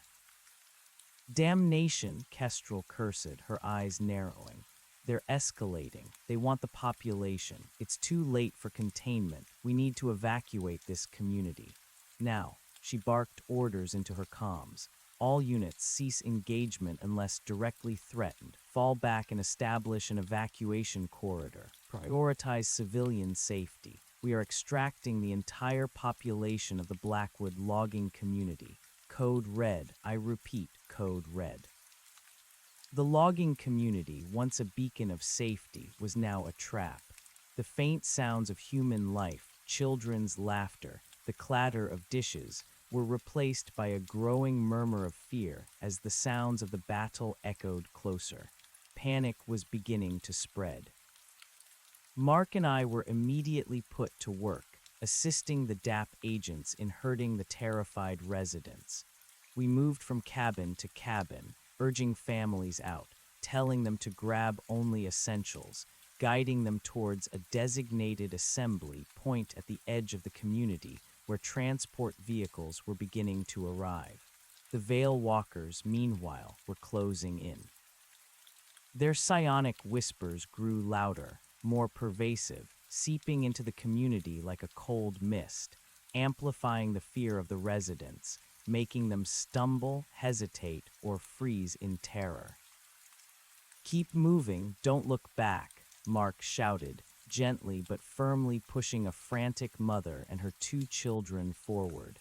His voice was steady, a comforting anchor amidst the rising panic. I saw a young boy, perhaps 7 or 8, freeze in the middle of the road, his eyes wide with uncomprehending terror, staring into the flickering shadows between the trees. A shimmering veil walker, its form still somewhat ethereal, coalesced at the edge of the clearing, its hollow eyes fixed on the child. Without thinking, I pushed the boy's mother towards Mark, then sprinted towards the child, my sonic rifle raised. The veil walker hissed, a sound that made the hair on my neck stand on end, and began to advance, drawn by the boy's pure, potent fear. I aimed and fired, a focused blast of blue energy striking the creature. It shrieked and recoiled, dissipating partially before reforming. It was weaker now, its form less distinct but still present. "Go, get out of here," I yelled at the boy, who was now screaming, finally snapped out of his trance by the weapon fire. His mother, seeing him in danger, had pulled free from Mark and was running towards him. I pushed the boy hard towards her. "Run." The veil walker, enraged by the interruption, lunged at me. I fired again, another lethal blast, but it was too close. The creature shimmered, dissolving momentarily, and reformed behind me, its long, spindly limbs reaching. A wave of profound, soul-chilling cold washed over me as it seized my arm. It wasn't a physical grip, but a cold that permeated my very being, a sensation of being drained, hollowed out. The world spun and the mental images flashed again, more intensely this time. The vast, impossible structures beneath the fissure, teeming with countless veil walkers, all turning their hollow eyes upwards, towards me. A chorus of triumphant whispers erupted in my mind, a symphony of encroaching darkness. "Harris," Mark's voice, distorted and far away, pierced through the mental static. A blinding flash of white light erupted next to me. Agent Kestrel, her face grim, had fired her rifle at the veil walker, hitting it with a devastating blast.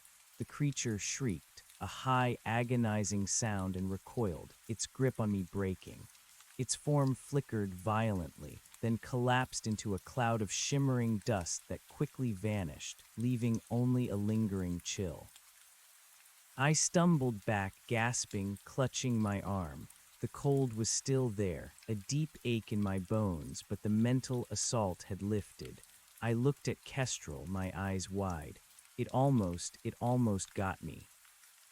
"They drain life force when they make contact," she explained, her voice terse. "It's how they sustain themselves above ground. A direct physical touch for an extended period could be fatal." She grabbed my arm, her touch surprisingly firm. "Are you fit to continue? We don't have time." I nodded, forcing myself to push past the lingering terror and cold. "I'm good." We continued the evacuation, the scene growing more desperate with each passing minute. The veil walkers seemed to be everywhere now, their shimmering forms flitting between cabins, appearing and disappearing with unnerving speed. The sonic disruptors, even on lethal settings, were only a temporary deterrent.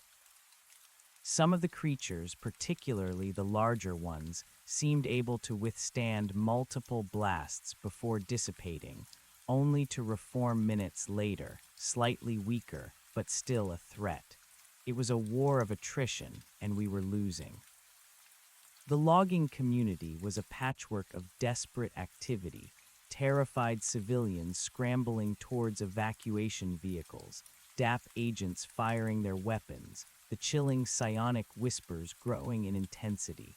Several houses were already showing signs of Veilwalker incursions, warped walls, strange cold spots, the faint smell of ozone.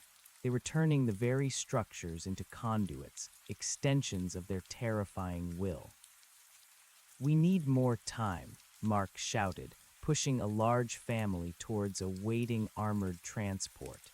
"The elderly and children are slowing us down." Agent Kestrel, her face grim, surveyed the chaotic scene.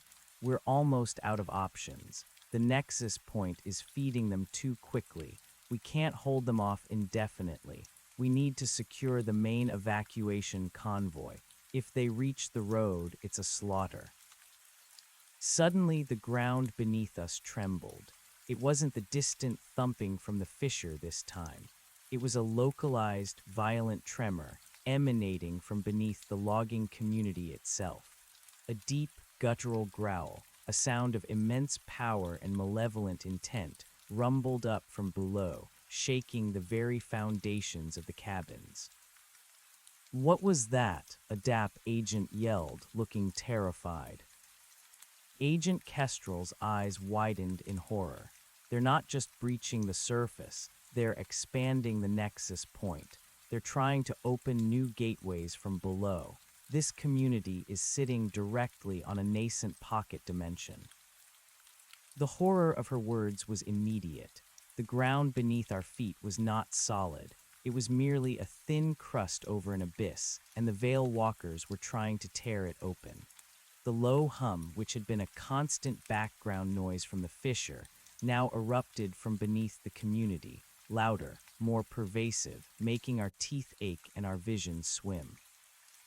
A section of the ground near a large logging shed suddenly buckled and cracked, showering us with dirt and splintered wood.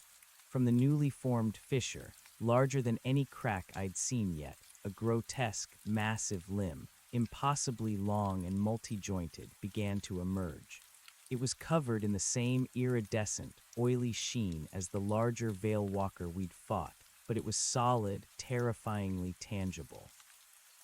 It looked like the leg of a colossal insect, but scaled up to an unimaginable size, its segmented structure ending in a sharp, three-toed claw that gouged deep furrows in the earth as it slowly, deliberately pulled itself free. "A progenitor," Kestrel screamed, her voice filled with a fear I had never heard from her before. "It's a direct manifestation. They're bringing the source through." Panic, raw and unbridled, gripped the remaining DAP agents.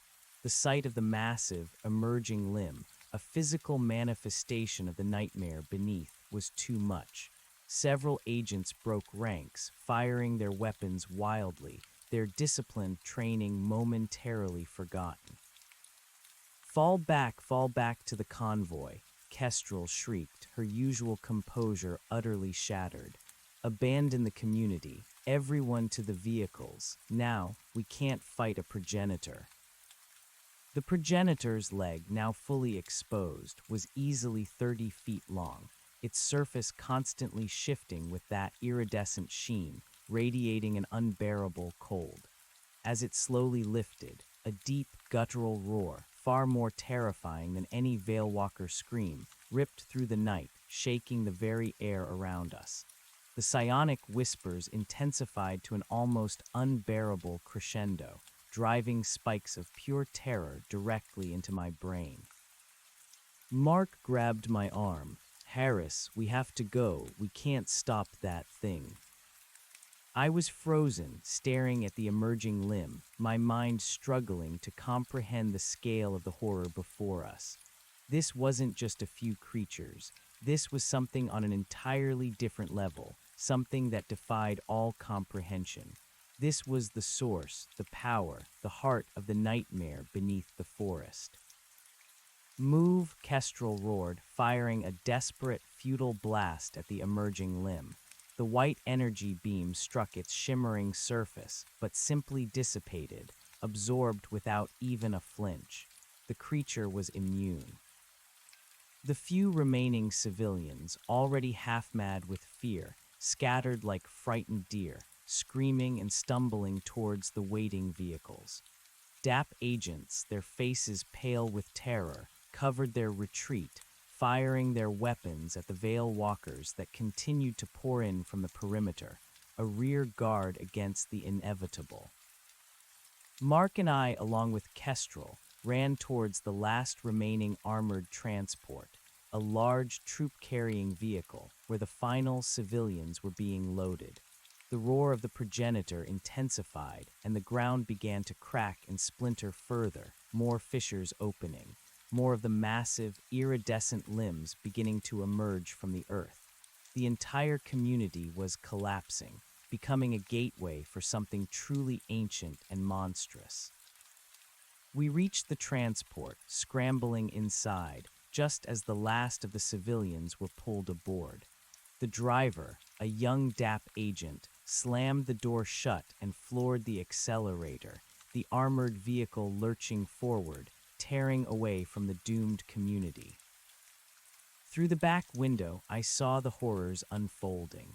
The cabins were splitting apart, swallowed by widening fissures. More massive, shimmering limbs were emerging, tearing through the earth with terrifying ease. The sky above the community began to warp, swirling with dark, oppressive clouds, illuminated by flashes of ethereal, purple light emanating from the growing chasm below. The screams of the last few unfortunate Veil Walkers that were caught in the expanding gateways were swallowed by the thunderous roar of the progenitor.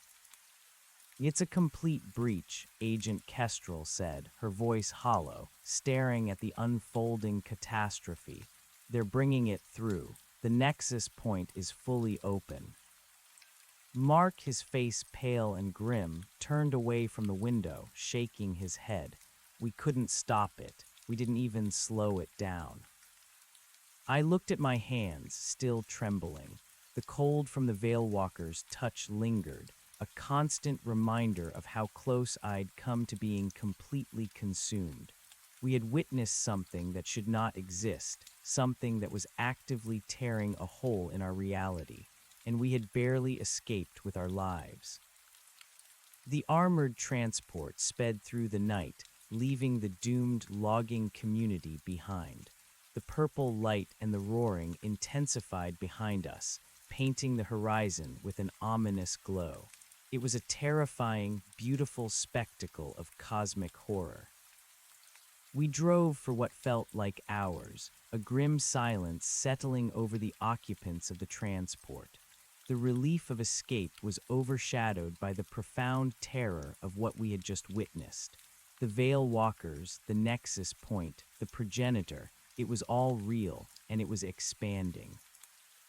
Finally, we reached a temporary staging area, miles from Dead Man's Ridge, a hastily erected camp filled with tents, equipment, and a palpable sense of fear and urgency. The air was thick with the smell of diesel and antiseptic. Medics rushed to attend to the traumatized civilians, while DAP agents, their faces grim, debriefed in hushed tones.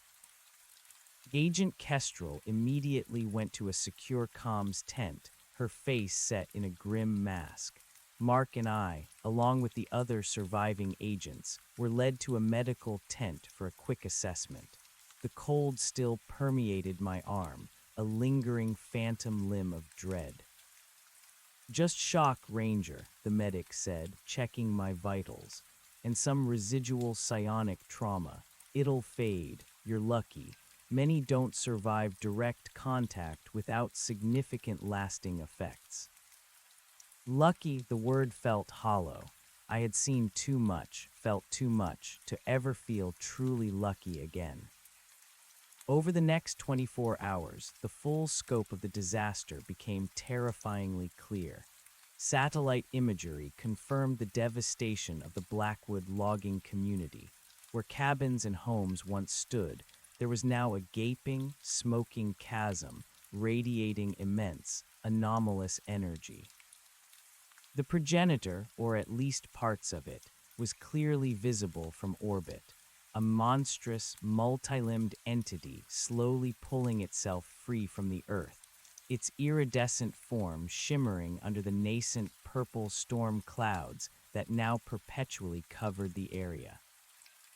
The perimeter around Dead Man's Ridge was widened dramatically. No one was allowed within 50 miles of the expanding anomaly. The official cover story shifted from a geological anomaly to a massive, unprecedented forest fire and subsequent mudslides, forcing a full regional evacuation. The logging community was simply gone, swallowed by the natural disaster. But those of us who had been there, who had seen it, knew the horrific truth. The DAP set up a new, highly fortified command center miles away, a hardened bunker nestled deep in a secluded canyon. Mark and I, along with Evelyn, were designated as essential personnel. Our expertise in the local terrain and our first-hand experience with the Veil Walkers deemed invaluable. Evelyn, though shaken by the reports and Kestrel's grim assessments, handled the overwhelming situation with remarkable resolve. Her face was pale, but her eyes held a determined fire. "They won't just take this forest," she stated during one of our emergency briefings. "If that thing, that progenitor, fully breaches, they'll take everything." Agent Kestrel, now with even more resources at her disposal, was preparing for an offensive. "The progenitor is anchoring itself," she explained, pointing to holographic projections of the anomaly. "It's a living gateway, a bridgehead into our dimension. It is radiating an immense psionic field, affecting everything within a 100-mile radius. Animals are fleeing. Humans are experiencing increased anxiety, nightmares, even spontaneous physiological breakdowns.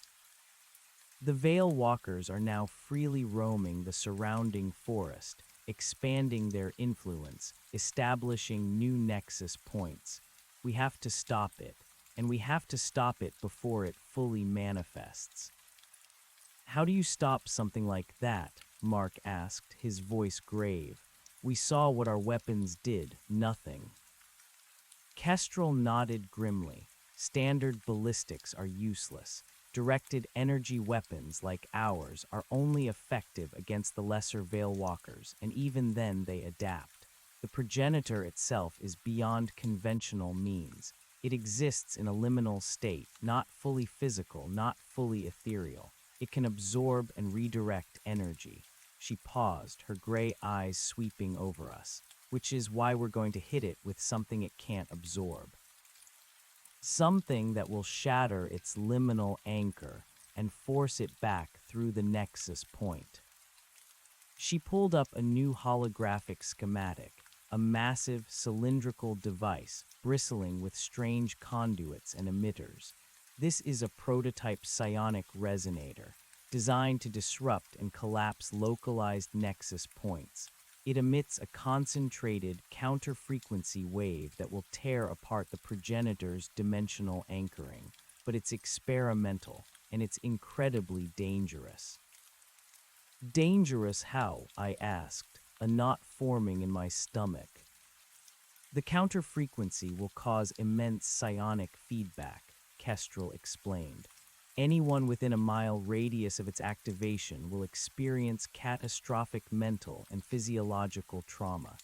Brain hemorrhaging, psychosis, cardiac arrest, the effects are severe. Even beyond that range, there will be significant but survivable psionic disorientation and physical illness." My blood ran cold. This wasn't just a military operation, it was a suicide mission.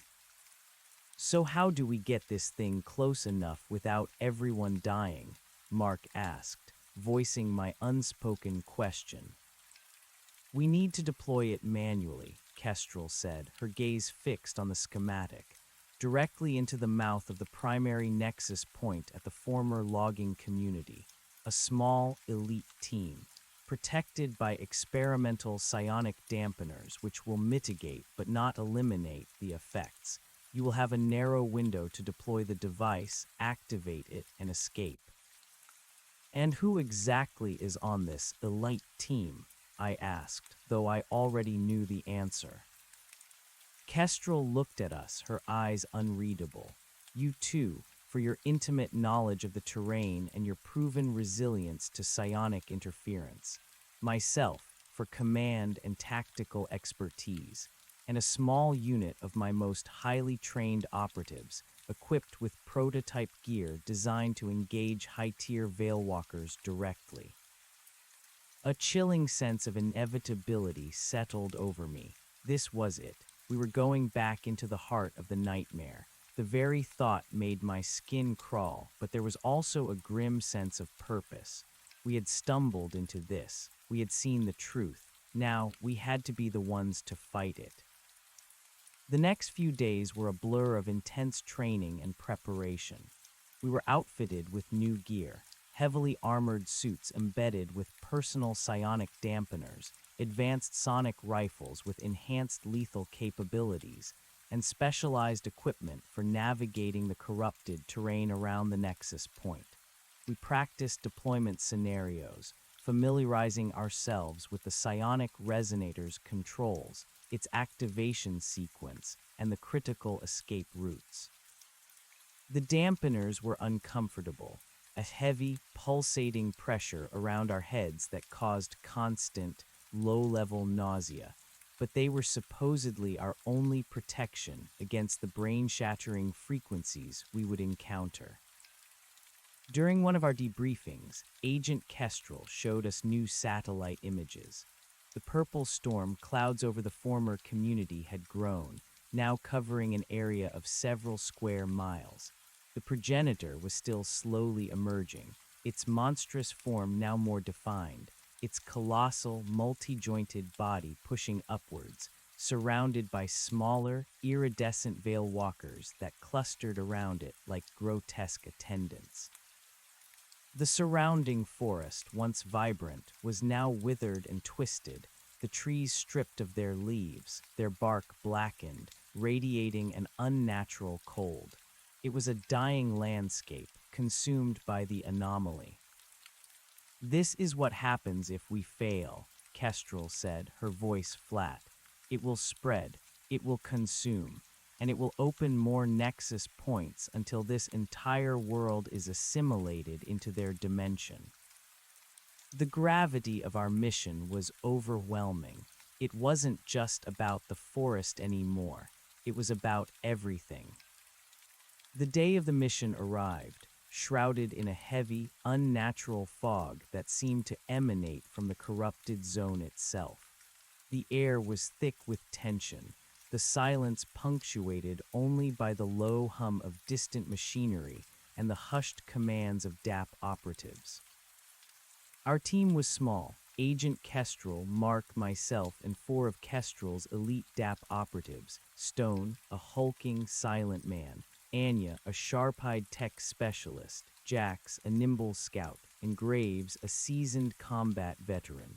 We stood by a specialized armored transport, our faces grim, our heavy gear weighing us down. "Remember your training," Kestrel said, her voice low and steady, a strange calm emanating from her. "Stick together, move fast. The window for activation is 30 seconds. No more, no less. Get in, deploy, get out. Any deviation, and you risk total psychic collapse or worse." We nodded, a silent acknowledgement of the impossible odds. We piled into the armored transport. The interior was cramped, illuminated by dim red lights. The hum of the psionic dampeners around our heads was a constant, dull throb, a prelude to the horrors we were about to face. The transport sped through the desolate, deforested landscape, closer and closer to the corrupted zone. The fog grew thicker, reducing visibility to mere feet. The trees became skeletal, their twisted branches reaching like grasping claws. The air grew colder, and the pervasive hum from the nexus point began to penetrate our dampeners, causing a building pressure behind my eyes, a low throb in my teeth. Entering the corrupted zone, the driver announced, his voice muffled. Psionic interference reaching critical levels. The vehicle lurched, shaking violently, as if a giant hand were trying to tear it apart. The lights flickered, and the hum inside my head intensified, a high-pitched whine that threatened to shatter my eardrums. I could hear groans from the other operatives, a testament to the dampener's limitations. "Hold steady," Kestrel commanded, her voice strained. "We're almost there." Suddenly, the vehicle burst through the final veil of fog, revealing the true horror of the nexus point. The former logging community was gone. In its place was a vast, gaping chasm miles wide, a maelstrom of swirling purple energy and ethereal light. From its depths, the progenitor had fully emerged. It was a monstrous, multi-limbed entity, easily 100 feet tall, its iridescent body rippling with impossible colors, its countless segmented limbs digging into the earth, anchoring it. Its head was a nightmare of sharp angles and hollow, glowing eyes, perpetually surrounded by a storm of black, ethereal dust. The air around it crackled with raw, psionic energy, and the earth trembled with its terrifying pulse. Smaller veil walkers, dozens, hundreds of them, swarmed around the progenitor like flies, their forms shimmering in the purple light, a chorus of high-pitched whispers emanating from them. The sight was utterly overwhelming, a violation of everything I knew about reality. My mind recoiled, threatening to shatter. Even through the dampeners, the psionic assault was immense, a wave of pure dread and ancient malevolence that washed over us, causing sharp pains behind my eyes, a dizzy. My mind recoiled, threatening to shatter. Even through the dampeners, the psionic assault was immense, a wave of pure dread and ancient malevolence that washed over us, causing sharp pains behind my eyes, a dizzying nausea, and a profound sense of disorientation. The world outside the transport's reinforced windows was a kaleidoscope of impossible, shimmering colors and forms. The progenitor itself was a vision of cosmic horror, its colossal, multi-jointed body rippling with an unholy iridescence, its countless limbs digging into the earth like monstrous anchors. Its head, a nightmare of sharp angles and hollow, glowing eyes, seemed to pierce directly into my skull, filling it with a cacophony of triumphant, ancient whispers that bypassed the dampeners and scraped against the raw nerves of my brain. "Drop point in 30 seconds, the driver's voice crackled, barely audible over the internal thrum and the escalating psychic assault. "Expect heavy Veilwalker resistance, psionic saturation at 98% and rising." Kestrel, her face pale but her eyes blazing with a fierce resolve, gripped her rifle.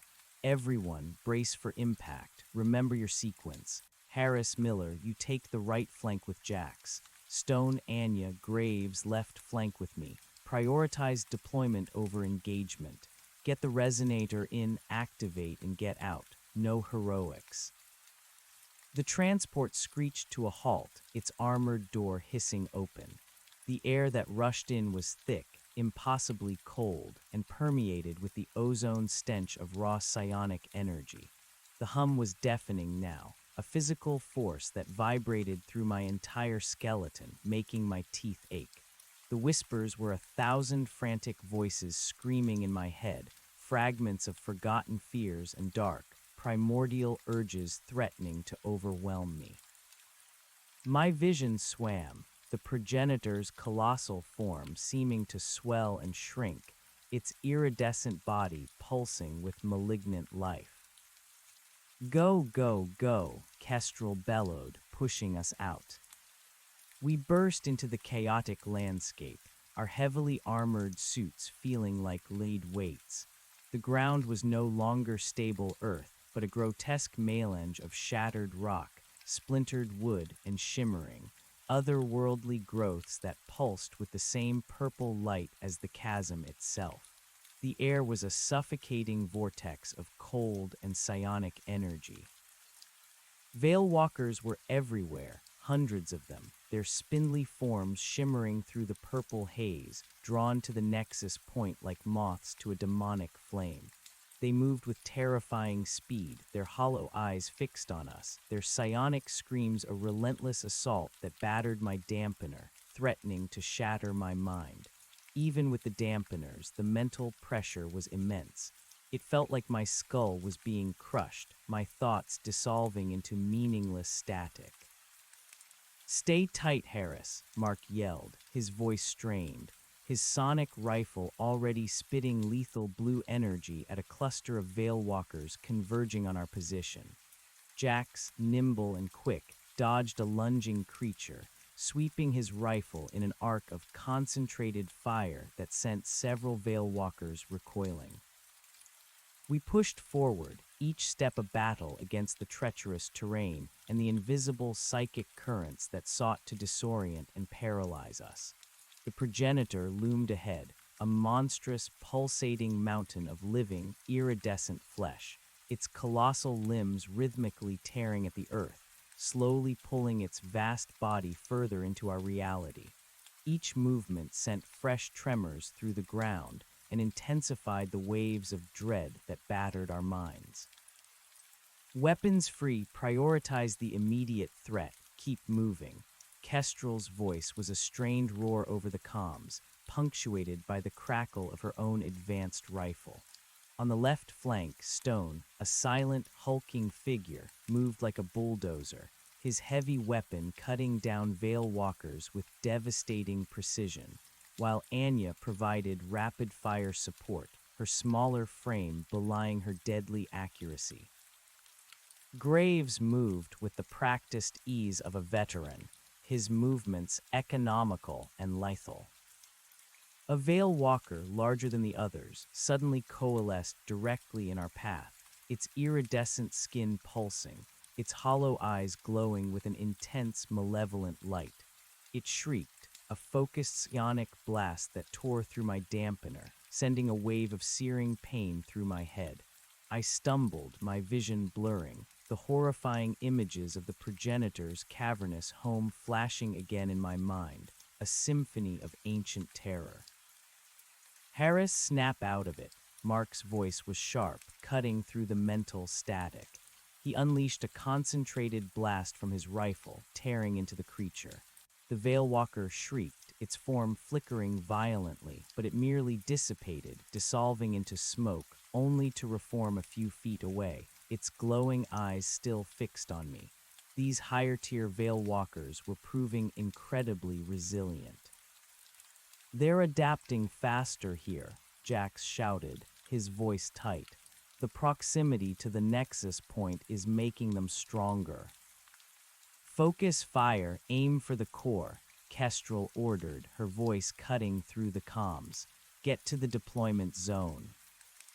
We pressed on, a desperate advance through a nightmare landscape. The progenitor's roar was a constant, thunderous bass note beneath the screaming whispers of the lesser veil walkers, all of it driving a relentless assault on my sanity. My dampener was struggling, the pressure in my head growing unbearable. I could feel blood trickling from my nose, a warm, metallic taste in my mouth. My vision swam, but I forced myself to focus, to fire, to keep moving.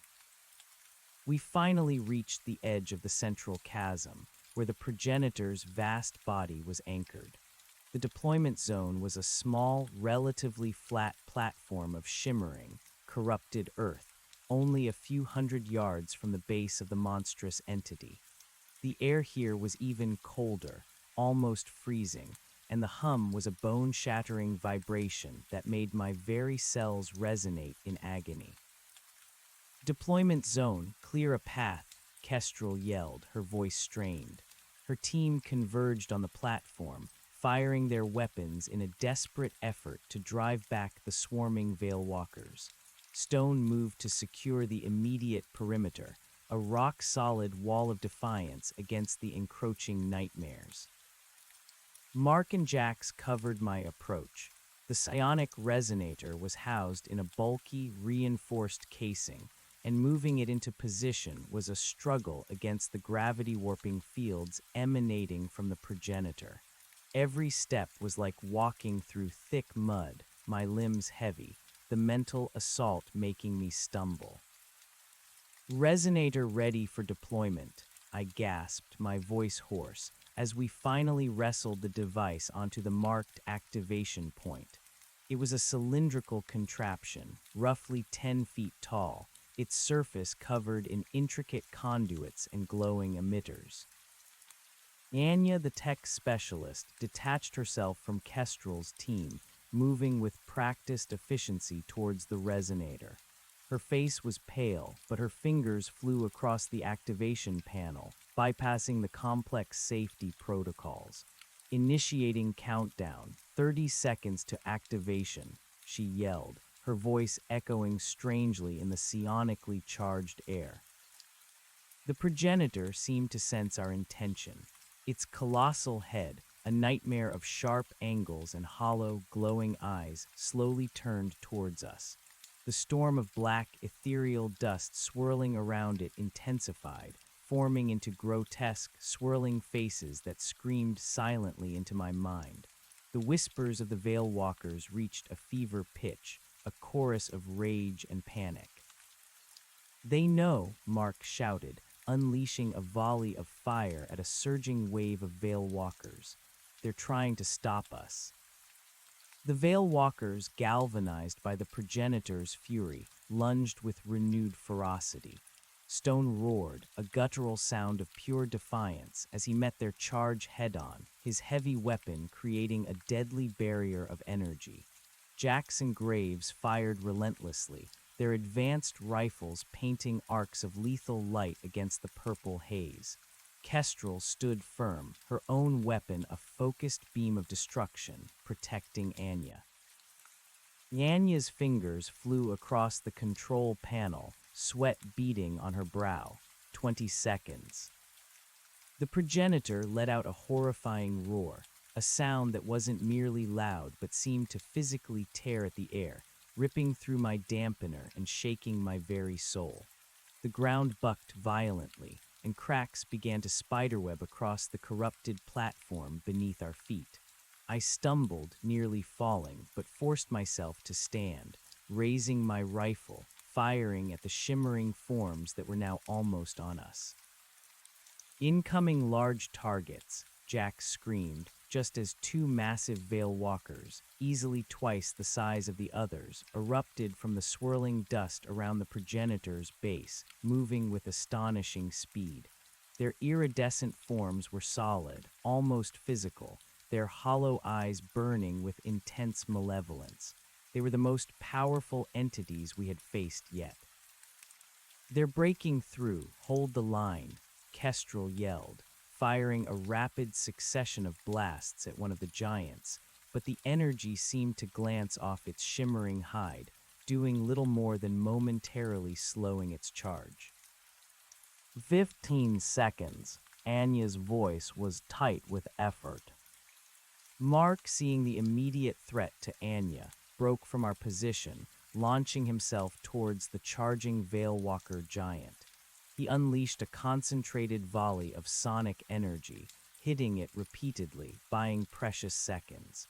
The creature roared in pain, momentarily staggered, but it was too strong, too close to the progenitor. "Get back, Mark," I screamed, firing my own rifle, but my aim was off, the psychic interference making my hands tremble uncontrollably. The giant Veil Walker batted Mark aside with a colossal, shimmering limb, sending him flying across the platform. He hit the corrupted earth with a sickening thud, his armored suit sparking, his body lying motionless. Mark, I yelled, my blood running cold. Rage, pure and incandescent, surged through me, momentarily cutting through the psionic haze. I raised my rifle, aiming at the Veil Walker that had struck him down, and unleashed a torrent of lethal energy, a sustained burst that tore into its shimmering form. It shrieked, a high-pitched wail of agony, its body dissolving into a cloud of black, ethereal dust that quickly vanished. But the other giant Veil Walker was already on Anya. 10 seconds, Anya shrieked, desperately hammering the last few commands, her eyes wide with terror as the creature lunged. Kestrel, her face a mask of fury, intercepted, firing her most powerful blast. It hit the creature with immense force, throwing it back. But as it recoiled, a wave of black, ethereal energy pulsed from its body, washing over Anya. She screamed, a short, choked sound, her body arching backwards, her face contorting in an expression of pure, unadulterated terror and agony. Then she collapsed onto the control panel of the psionic resonator, her body lifeless, her hand still gripping the final activation button. Anya, Kestrel roared, her voice laced with anguish. She fired again, a continuous stream of white energy that finally tore the giant Veil Walker apart, making it dissipate into nothingness. 5 seconds, 4, 3, the psionic resonator, covered in Anya's blood, began to hum with a rapidly intensifying, bone-shattering vibration. Its conduits pulsed with an internal white light. Kestrel didn't hesitate. She shoved me forward. Harris, activate it. Anya didn't finish the last step, just the final override. Get it done. My mind was a maelstrom of terror, grief, and raw adrenaline. Mark, Anya, I pushed through the pain, through the psychic static, towards the resonator. The progenitor was roaring, sensing its imminent demise, its colossal limbs flailing, sending tremors through the earth. Veil Walkers were swarming, desperate, trying to reach the device. Stone, Jax, and Graves were fighting a losing battle, their energy dwindling, their suits sparking. I reached Anya's lifeless hand, still clenched on the activation panel. With trembling fingers, I found the recessed, glowing red button. The hum from the resonator was now a deafening, piercing whine that threatened to tear my head open, even through the dampener. The progenitor's psionic screams were a final, desperate assault, throwing every ounce of its malevolent energy at me. Images of cosmic horror, of endless voids, of an eternity of cold, silent consumption flooded my mind. I was falling into an abyss of madness. Do it, Harris, Kestrel's voice, a distant, desperate plea cut through the din. I pressed the button. A blinding, incandescent flash of white energy erupted from the psionic resonator.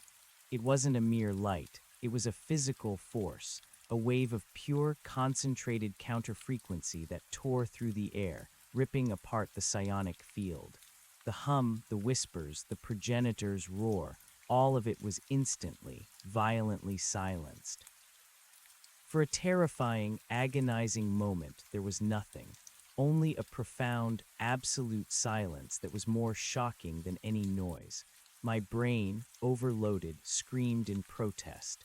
Every nerve ending in my body felt like it was on fire.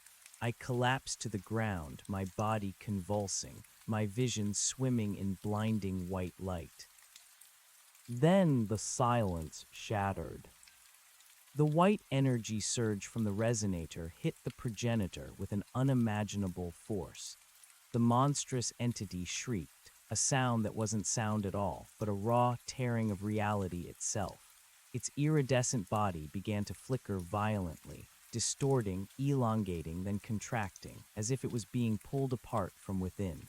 The vast chasm beneath it, the nexus point, began to crack and splinter, not just the corrupted earth, but the very air around it. The purple light intensified into a blinding, painful nova, then began to recede, sucking inwards, shrinking. The smaller veil walkers, caught in the collapse, writhed and dissolved, their shimmering forms flickering out of existence like dying embers.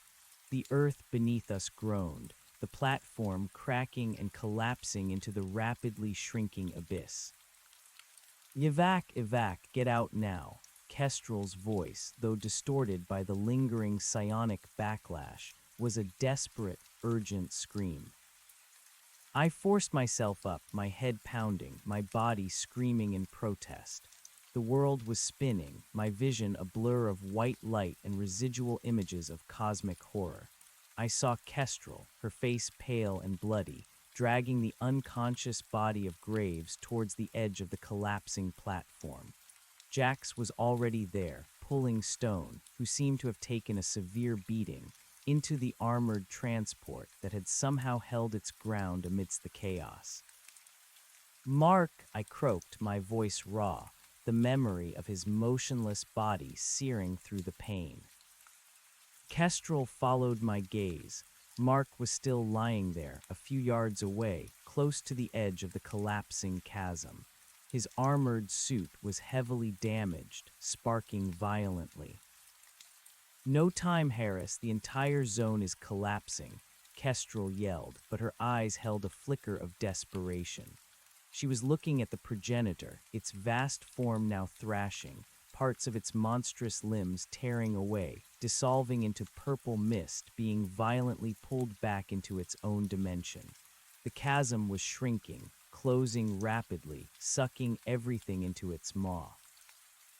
I couldn't leave him, Mark, my partner, my friend.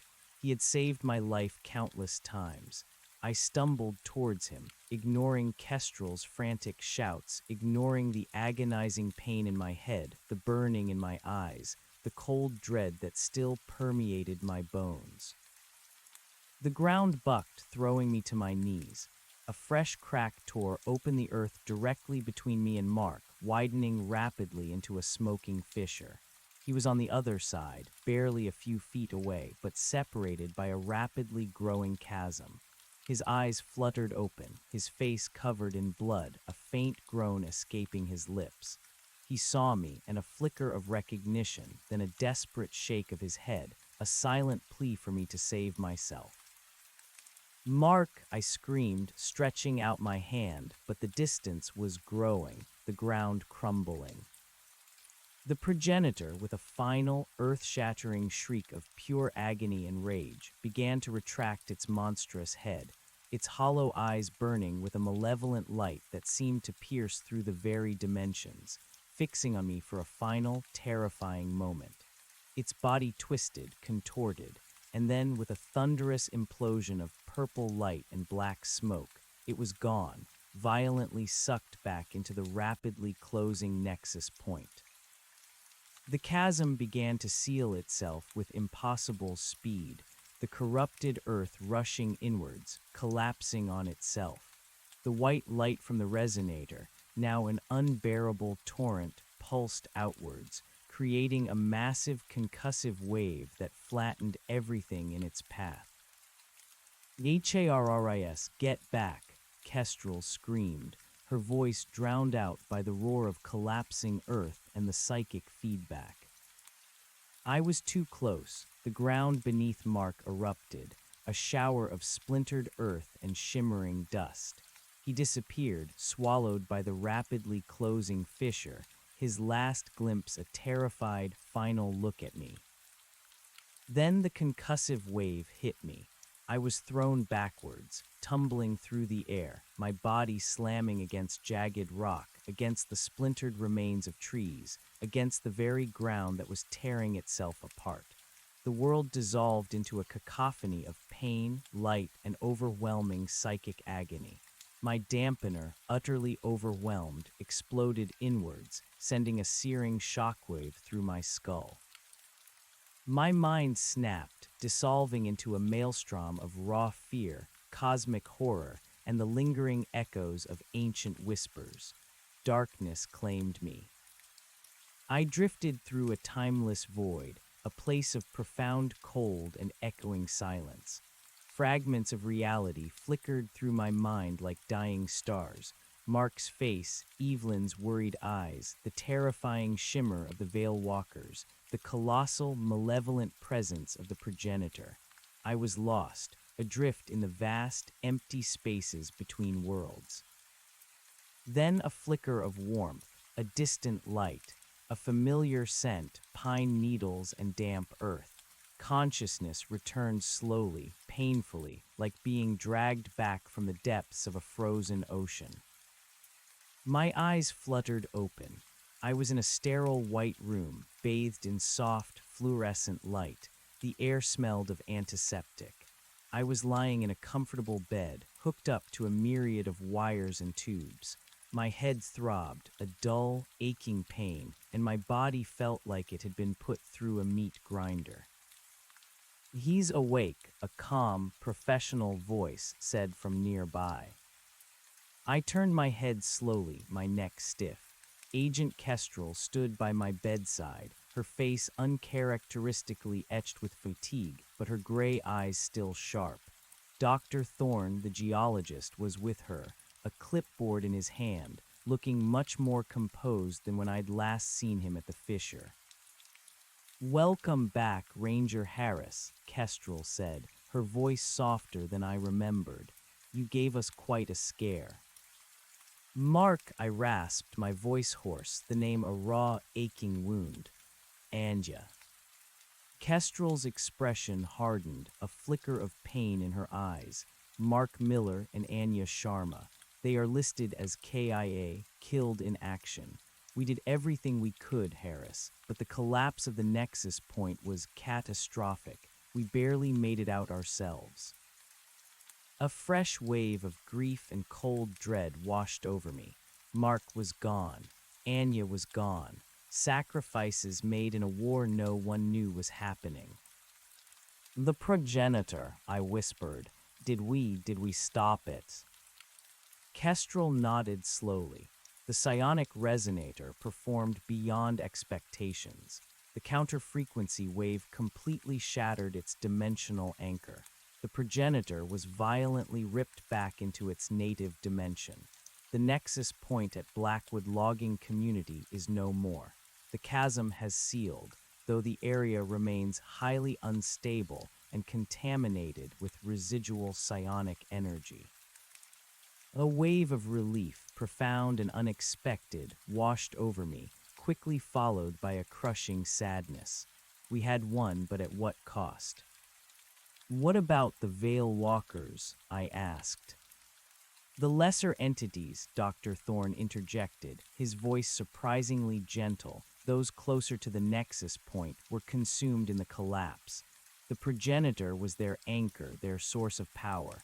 Without it, their physical forms rapidly destabilized and dissipated. Those further afield, they've reverted, become less coherent, less active, less aggressive, for now." "For now," I repeated, a knot of dread forming in my stomach. Kestrel stepped closer. "The progenitor was pushed back, Harris, not destroyed. It's still out there in its own dimension, nursing its wounds. And this nexus point, it wasn't the only one, just the largest we've encountered so far.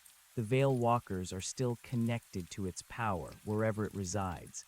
They merely need another, strong enough nexus point, another thin place to manifest again." "So it's not over," I said, the words heavy on my tongue. Kestrel's gray eyes met mine, a grim resolve in their depths. "No, Ranger, it's far from over. This was a battle, not the war, but we now have invaluable intelligence, and we have a prototype weapon that works. You played a crucial role, Harris. Your quick thinking and bravery saved countless lives." I swallowed, the words tasting like ash. What good was saving lives if I couldn't save my partner, my friend? The cold spot on my arm, where the Veil Walker had touched me, felt like an icy brand, a permanent reminder of the horrors I had faced. I spent the next few days in the medical facility, recovering. The physical wounds healed quickly, but the psychological scars were deeper, far more insidious. The psychic trauma lingered, causing intermittent headaches, vivid nightmares, and a pervasive sense of dread. The silence, which I once cherished, now felt oppressive, always threatening to fill with whispers. Evelyn visited me frequently, her presence a comforting anchor. She grieved for Mark as much as I did, her eyes holding a deep sorrow, but she too was resolute. The forest, our home, was still under threat. "The Rangers are calling you a hero, you know," Evelyn said one afternoon, her voice quiet. "The official story is that you and Mark led a brave, desperate stand against a catastrophic geological event. You saved the logging community, even though the land itself was lost. They're giving Mark a posthumous medal, and you, well, you're being commended, heavily." I scoffed, a bitter taste in my mouth. A hero. We unleashed a nightmare on them, Evelyn. We just barely managed to push it back. She put a hand on my arm, her gaze steady. "You did what you had to do, Harris. You and Mark exposed something terrifying, something that was going to spread whether you found it or not. You bought us time. That's more than most people can say." Despite her words, a profound sense of guilt gnawed at me. The image of Mark, separated by the chasm, his final look of desperate acceptance, replayed in my mind relentlessly. Agent Kestrel eventually brought me a new assignment. My enhanced resilience to psionic interference, coupled with my direct experience and intimate knowledge of the forest, made me an invaluable asset. "We need you, Ranger Harris," she said, her voice devoid of emotion, yet carrying an undeniable weight. "We're establishing a new deep forest reconnaissance unit, dedicated to identifying and neutralizing potential nexus points before they become catastrophic. You'll be leading a team working directly under me." The thought of returning to the deep woods, of actively hunting these impossible entities, filled me with a cold dread, but also a grim determination. I couldn't undo what had happened, but perhaps I could prevent it from happening again. I could honor Mark's sacrifice. I'd agreed. My life as a simple park ranger was over. I was now something else, a soldier in a hidden war, fighting an enemy that defied all known laws of nature. Weeks turned into months. The DAP's operations became more clandestine, more widespread. Our new unit, small and highly specialized, moved through the wilderness like ghosts, equipped with advanced sensor arrays, psionic dampeners, and lethal sonic weaponry. We hunted veil walkers, disrupted nascent nexus points, and charted the growing patterns of their incursions. The forest itself seemed to change, to become more watchful, more dangerous. The animals were subtly altered, their behavior erratic, their eyes sometimes holding a strange, intelligent malevolence. The old-growth trees, once majestic and comforting, now seemed ancient and ominous, silent witnesses to the creeping horror beneath. The psionic trauma from the Nexus Point collapse lingered, a constant, low-grade hum in my mind. Sometimes, in the dead of night, I would still hear the whispers, faint but distinct, just beyond the edge of consciousness. And the memory of the progenitor, its colossal form and glowing, malevolent eyes, haunted my dreams. During one of our patrols, deep in an unmapped section of the forest far from Dead Man's Ridge, our sensor arrays registered a faint, localized psionic resonance. It wasn't strong enough to be a nexus point, not yet, but it was a definite signature, a burgeoning anomaly. We disembarked from our silent, specialized transport, moving stealthily through the dense undergrowth, our sonic rifles ready.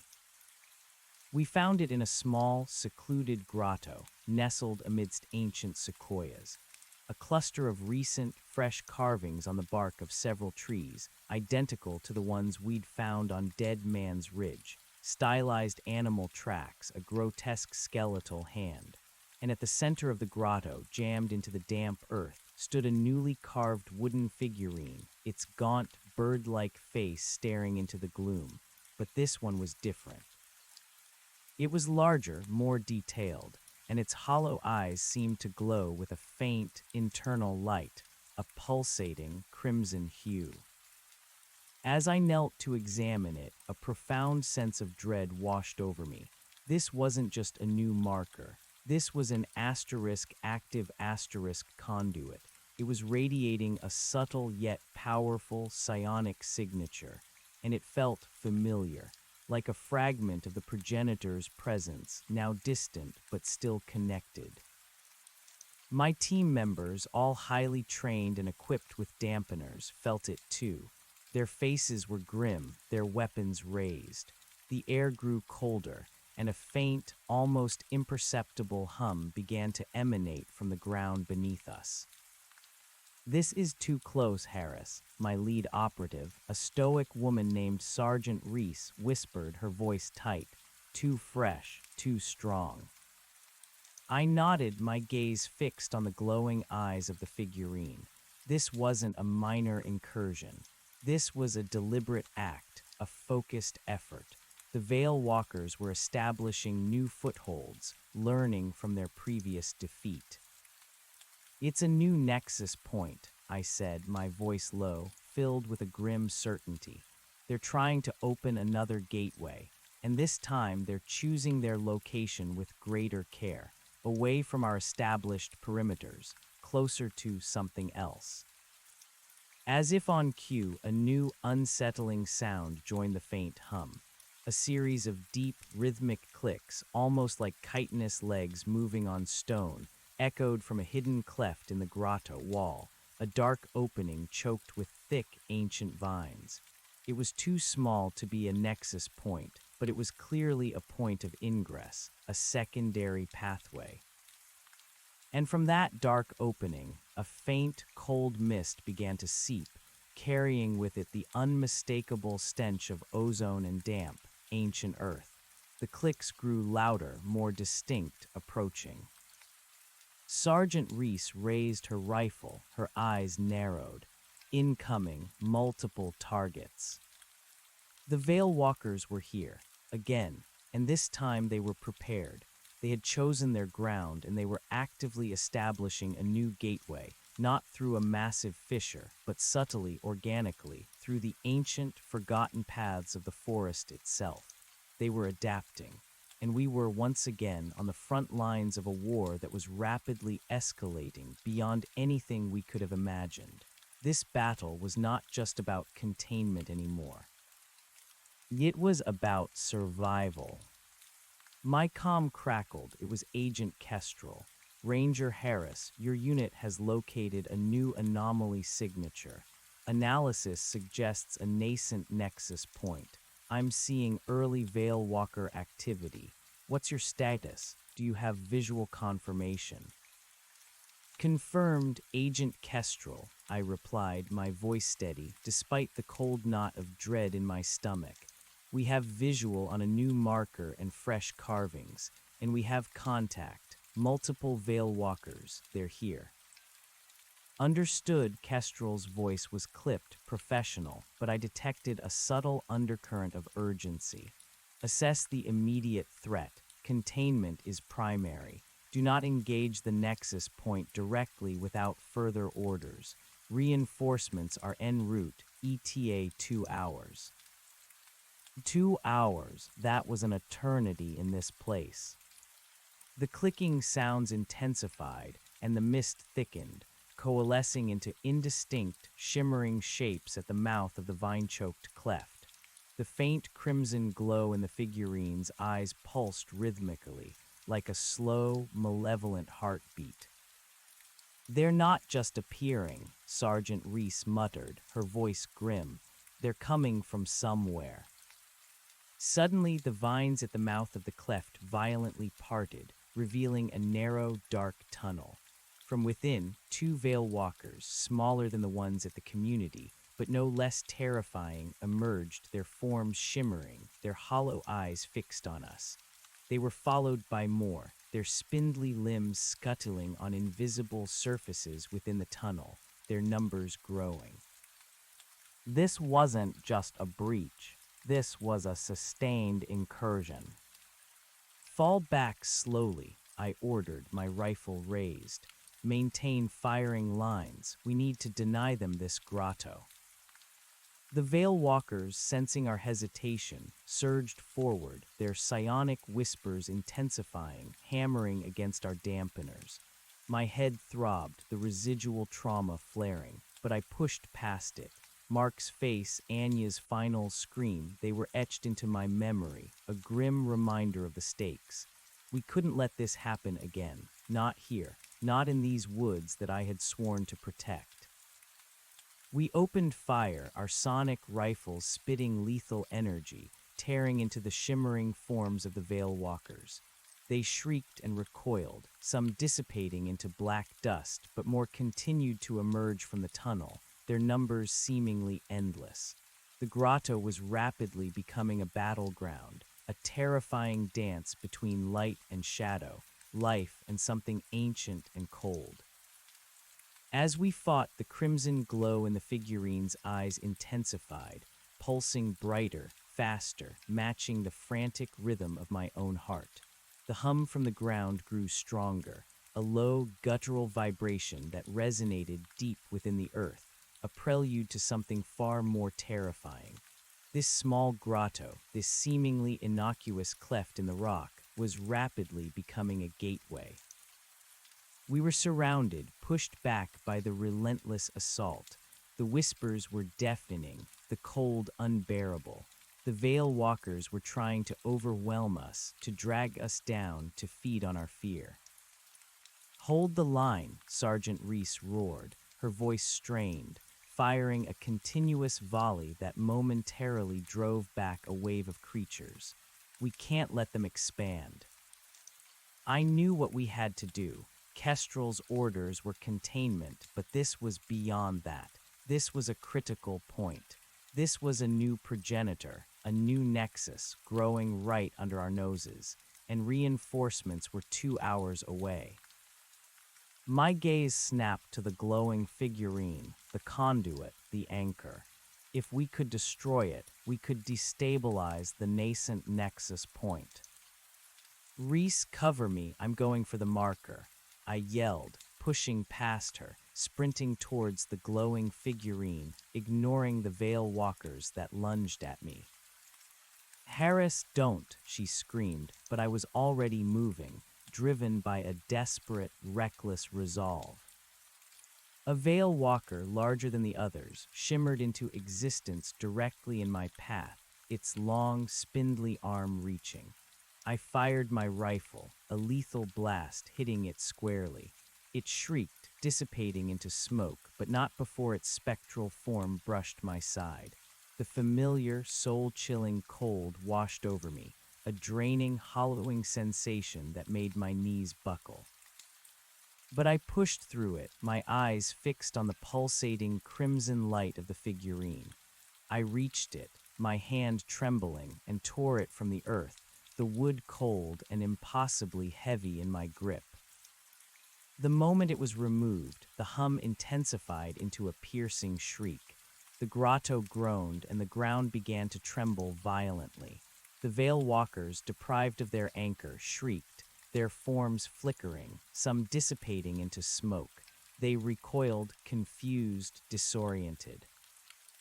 But before I could even raise my rifle to smash the figurine, a new sound erupted from the dark tunnel, a deep, guttural growl, far more terrifying than any veil walker shriek. It was the same sound I'd heard from beneath the logging community before the progenitor had fully emerged, a sound of immense power, of ancient malice. And then from the depths of the tunnel, a new light began to pulse. A faint, sickening purple glow growing stronger, more defined. It wasn't just a growl, it was a hungry, awakening roar. My blood ran cold. It wasn't just a few Veil walkers. It was another nexus, another progenitor, and it was already much further along than we had anticipated. The figurine was just a marker, a conduit, but the source was already active, deep within that narrow tunnel. "Fall back, everyone, fall back," I screamed, a new primal terror gripping me. "It's here, it wasn't just a growl, it was a hungry, awakening roar. My blood ran cold. It wasn't just a few Veil walkers, it was another nexus, another progenitor, and it was already much further along than we had anticipated. The figurine was just a marker, a conduit, but the source was already active deep within that narrow tunnel. "Fall back, everyone, fall back," I screamed, a new primal terror gripping me. "It's here, it's coming through." The purple light from the tunnel intensified, bathing the grotto in an eerie, sickening glow. The deep growl, now a guttural rumble, pulsed from within, shaking the very earth. The Veil walkers, momentarily stunned by the destruction of the figurine, now seemed to surge with renewed, malevolent energy, their psionic whispers escalating into a frantic, triumphant chorus. They knew, they understood what was happening. "Move, get out of the grotto," Sergeant Reese yelled, her voice strained, already pushing her team members back, laying down covering fire. Jax and Graves fired their rifles with grim determination, their faces pale, their eyes wide with fear, but holding the line against the encroaching nightmares. Stone, a silent, hulking force, positioned himself to shield our retreat, his heavy weapon a steady rhythm of lethal energy blasts. But it was too late. From the narrow tunnel, the purple light erupted, followed by a violent, explosive tremor that ripped through the grotto. The earth bucked, splintering ancient roots and tearing open new cracks in the stone. And from the darkness of the tunnel, something began to emerge. It wasn't a massive, multi-limbed creature like the progenitor at Blackwood. This was different. Smaller, perhaps, but no less horrifying. A colossal, chitinous claw, segmented and razor-sharp, tore through the rock, followed by an immense, armored head that resembled a grotesque beetle, but with too many eyes, all of them glowing with an internal, violet light. Its mandibles clicked and gnashed, dripping with an oily, black ichor that hissed as it hit the ground, dissolving the rock. The creature was encased in a thick, iridescent carapace like polished obsidian, rippling with the same impossible colors as the first progenitor, but its form was more terrestrial, more insectoid asterisk. It wasn't just emerging, it was crawling from the depths, a monstrous arachnid beetle hybrid of cosmic horror. "It's another progenitor," I screamed, my voice raw, the words catching in my throat. This was a nightmare made flesh, something even more visceral, more terrifying than the one we had faced before. The psionic dampener on my head was useless now, utterly overwhelmed by the sheer power emanating from this new manifestation. My mind was assaulted by a torrent of raw, animalistic hunger and ancient, chitinous whispers that spoke of endless feasting, of consuming worlds. My nose was bleeding freely, and my head throbbed with a pain that threatened to split it open. "Fall back, full retreat, get to the transport," Sergeant Reese roared, her voice laced with a desperate urgency. She grabbed my arm, yanking me backwards. "Harris, don't just stand there, move." We scrambled, fighting through the swirling Veil walkers, who now seemed to be feeding on the progenitor's emerging presence, their forms growing denser, more aggressive. The grotto was collapsing, the ground beneath our feet splitting apart, swallowed by the expanding, purple-glowing fissures. Ancient trees groaned and fell, crushed by the tremors, their colossal forms adding to the chaos. "The transport is too far," Jax yelled, firing his rifle with frantic precision. "We won't make it." He was right. The grotto was a death trap. The tunnel was widening. the insectoid progenitor pulling itself further through the breach, its multifaceted eyes already scanning our desperate retreat. Its emergence was slower than the blackwood progenitor, a methodical, terrifying crawl, but its presence radiated an even more primal, unsettling hunger. "We need to establish a choke point," I gasped, pointing towards a narrow ravine, a natural bottleneck in the terrain, about 50 yards from the grotto's entrance. "We can hold them there. Buy time for Kestrel's reinforcements." Sergeant Reese nodded grimly. "Stone, Jax, Graves, with me form a defensive line. Harris, take point on the retreat. Get to that ravine." We broke into a desperate sprint, each step a struggle against the bucking earth and the overwhelming psionic assault. The Veil Walkers, emboldened by their emerging master, swarmed us, their shimmering forms materializing from the shadows, their psionic screams a deafening chorus of pure malevolence. I turned, firing my rifle, a burst of blue energy tearing through a Veil Walker that was almost on Graves's back. It shrieked and dissipated, but another took its place. The cold spots where they brushed past us felt like icy brands, draining my strength, my very will. We reached the ravine, a deep, narrow cut in the earth, its walls thick with ancient, gnarled roots. It was defensible, a place where we could funnel the Veil Walkers and concentrate our fire. Stone immediately positioned himself at the mouth of the ravine, a bulwark against the tide, his heavy weapon creating a lethal barrier. Jax and Graves flanked him, their rifles spitting fire. Sergeant Reese, her face set in a mask of grim determination, joined them, her voice calm and authoritative despite the chaos. "Hold the line, no retreat past this point," she bellowed over the roar of the emerging progenitor.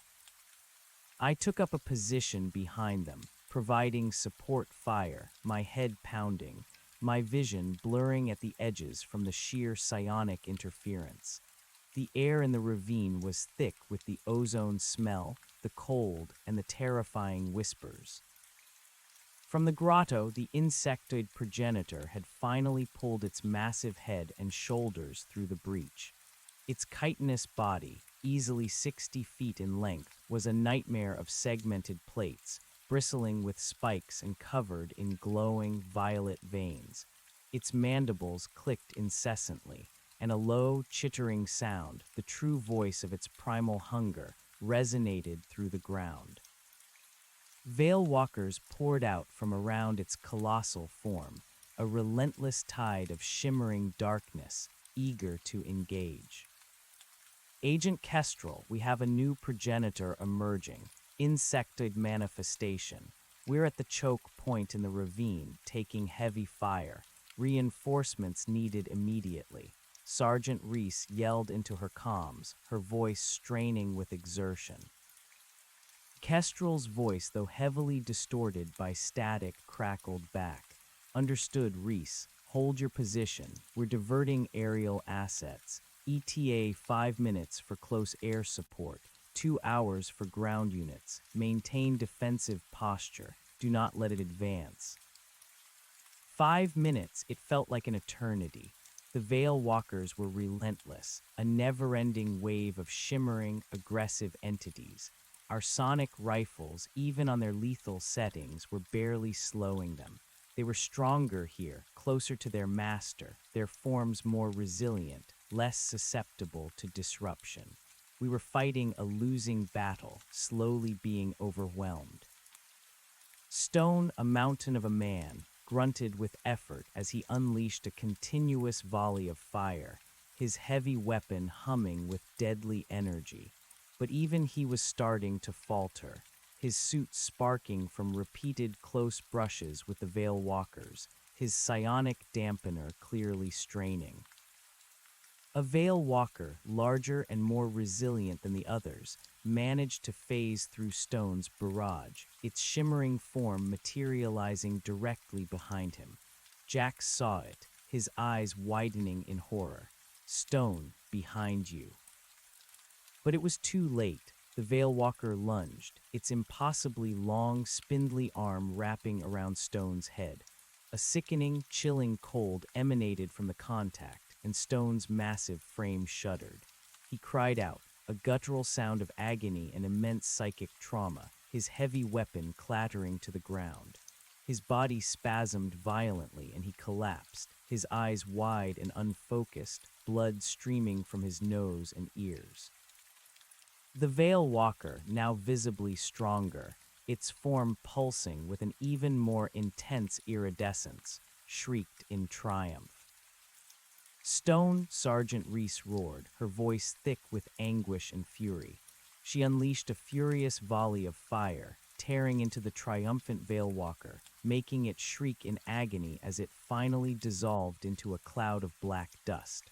But it was too late. Stone was gone, his sacrifice a chilling reminder of the enemy's lethality. Our defensive line faltered. The loss of Stone, our strongest asset, left a gaping hole. The Veil Walkers surged forward, pouring into the ravine. Fall back further into the ravine. Consolidate fire, Reese screamed, pushing us back. We can't let them pass. We retreated deeper, forming a tighter circle, our backs against the rough, root-choked walls of the ravine. The air was thick with the cries of the Veil Walkers, the incessant chittering of the progenitor, and the thrum of our failing dampeners. My head felt like it was going to explode. The images of cosmic horror were back, relentless, overwhelming. Graves, the seasoned combat veteran, moved with a desperate grace, covering our retreat, his rifle a blur of blue energy. He was a professional, fighting until his last breath, but even he was weakening, his movements slowing. Then the insectoid progenitor let out another, deeper chittering roar, and its massive, chitinous head slowly rotated, its myriad eyes fixing on our desperate position. From its mandibles, a stream of viscous, black ichor erupted, splattering against the ravine walls with a terrifying hiss. The ichor sizzled, dissolving rock and incinerating foliage, creating an acidic fog that burned our eyes and lungs. "An acid attack," Jack screamed. "Take cover." We dove for what little cover we could find, pressing ourselves against the dissolving rock, but the acidic fog was everywhere, burning through our suits, stinging our exposed skin. The Veil Walkers, seemingly immune to their master's corrosive bile, pressed their attack, their forms shimmering through the choking mist. "We're losing ground," Graves yelled, his voice muffled by the dampener as he fired wildly into the mist. "They're too many." Suddenly, the sky above us was filled with the deafening roar of jet engines, followed by a blinding flash of light. Close air support. A DAP jet, sleek and deadly, streaked across the corrupted sky, unleashing a barrage of highly focused energy blasts. The blasts tore into the progenitor's massive carapace, exploding in flashes of brilliant white light. The progenitor shrieked, a sound of agony and rage, its massive head recoiling, its chitinous body momentarily flinching. The Veil Walkers, deprived of their master's immediate focus, also seemed to falter, their psionic assault momentarily weakening. "They're here, push back," Reese roared, seizing the opportunity, and we rallied, unleashing a concentrated volley of fire into the confused Veil Walkers. The jet made another pass, its weapons tearing into the progenitor, forcing it to retract further into the gaping tunnel, its chittering roars echoing with pain. The tide of Veil Walkers, no longer backed by the progenitor's direct influence, began to recede, their forms flickering, some dissipating into smoke as their direct connection to the nexus point weakened. But the relief was short-lived. The jet made a third pass, but as it screamed over the grotto, A massive, iridescent limb, impossibly long and segmented, lashed out from the tunnel, a blur of motion. It was one of the progenitor's hidden limbs, a surprise attack. The limb wrapped around the jet's wing with terrifying speed, its sharp, chitinous claws tearing through the metal. The jet exploded in a ball of fire, plummeting to the earth, leaving a trail of black smoke against the purple sky. A collective gasp of horror rose from our team. The progenitor had adapted. It had learned. "Damn it, they're still too strong." Kestrel's voice crackled over the comms, thick with despair. "Reese, Harris, status report. Can you hold?" "Negative, Agent Kestrel," Reese shouted, her voice grim. "The progenitor is adapting. It took down our air support, and Stone is gone." Her voice cracked with grief, but she quickly reined it in. "We're taking heavy casualties. We can't hold this choke point much longer." The Veil Walkers, seeing the destruction of the jet, surged forward with renewed fervor, their psionic whispers a triumphant chorus. The progenitor, though wounded, continued to pull itself through the tunnel, its multifaceted eyes still scanning, its mandibles still clicking, its black ichor still dripping. It was merely a matter of time before it fully emerged. "Hold the line as long as you can, Reese." Kestrel's voice was sharp, desperate. "Ground reinforcements are still an hour out. We need to buy them more time." "An hour? We wouldn't last another 5 minutes, let alone an hour." We were down a man, facing an adapting progenitor and an endless horde of Veil Walkers. Our dampeners were failing, our bodies screaming, our minds on the verge of collapse. As if to punctuate our despair, the ground beneath us bucked violently once more. A section of the ravine wall, already weakened by the progenitor's ichor, shuddered and gave way, sending a torrent of rock and earth tumbling down onto our position. Jax, caught off guard, was crushed beneath the falling debris, his screams cut short. "JAX," Graves roared, firing his rifle with a desperate fury, but it was too late. Another one gone. Now there were only 3 of us, Reese, Graves, and myself. Our line was broken. The Veil Walkers swarmed in, their shimmering forms materializing directly within our depleted perimeter, their psionic screams overwhelming.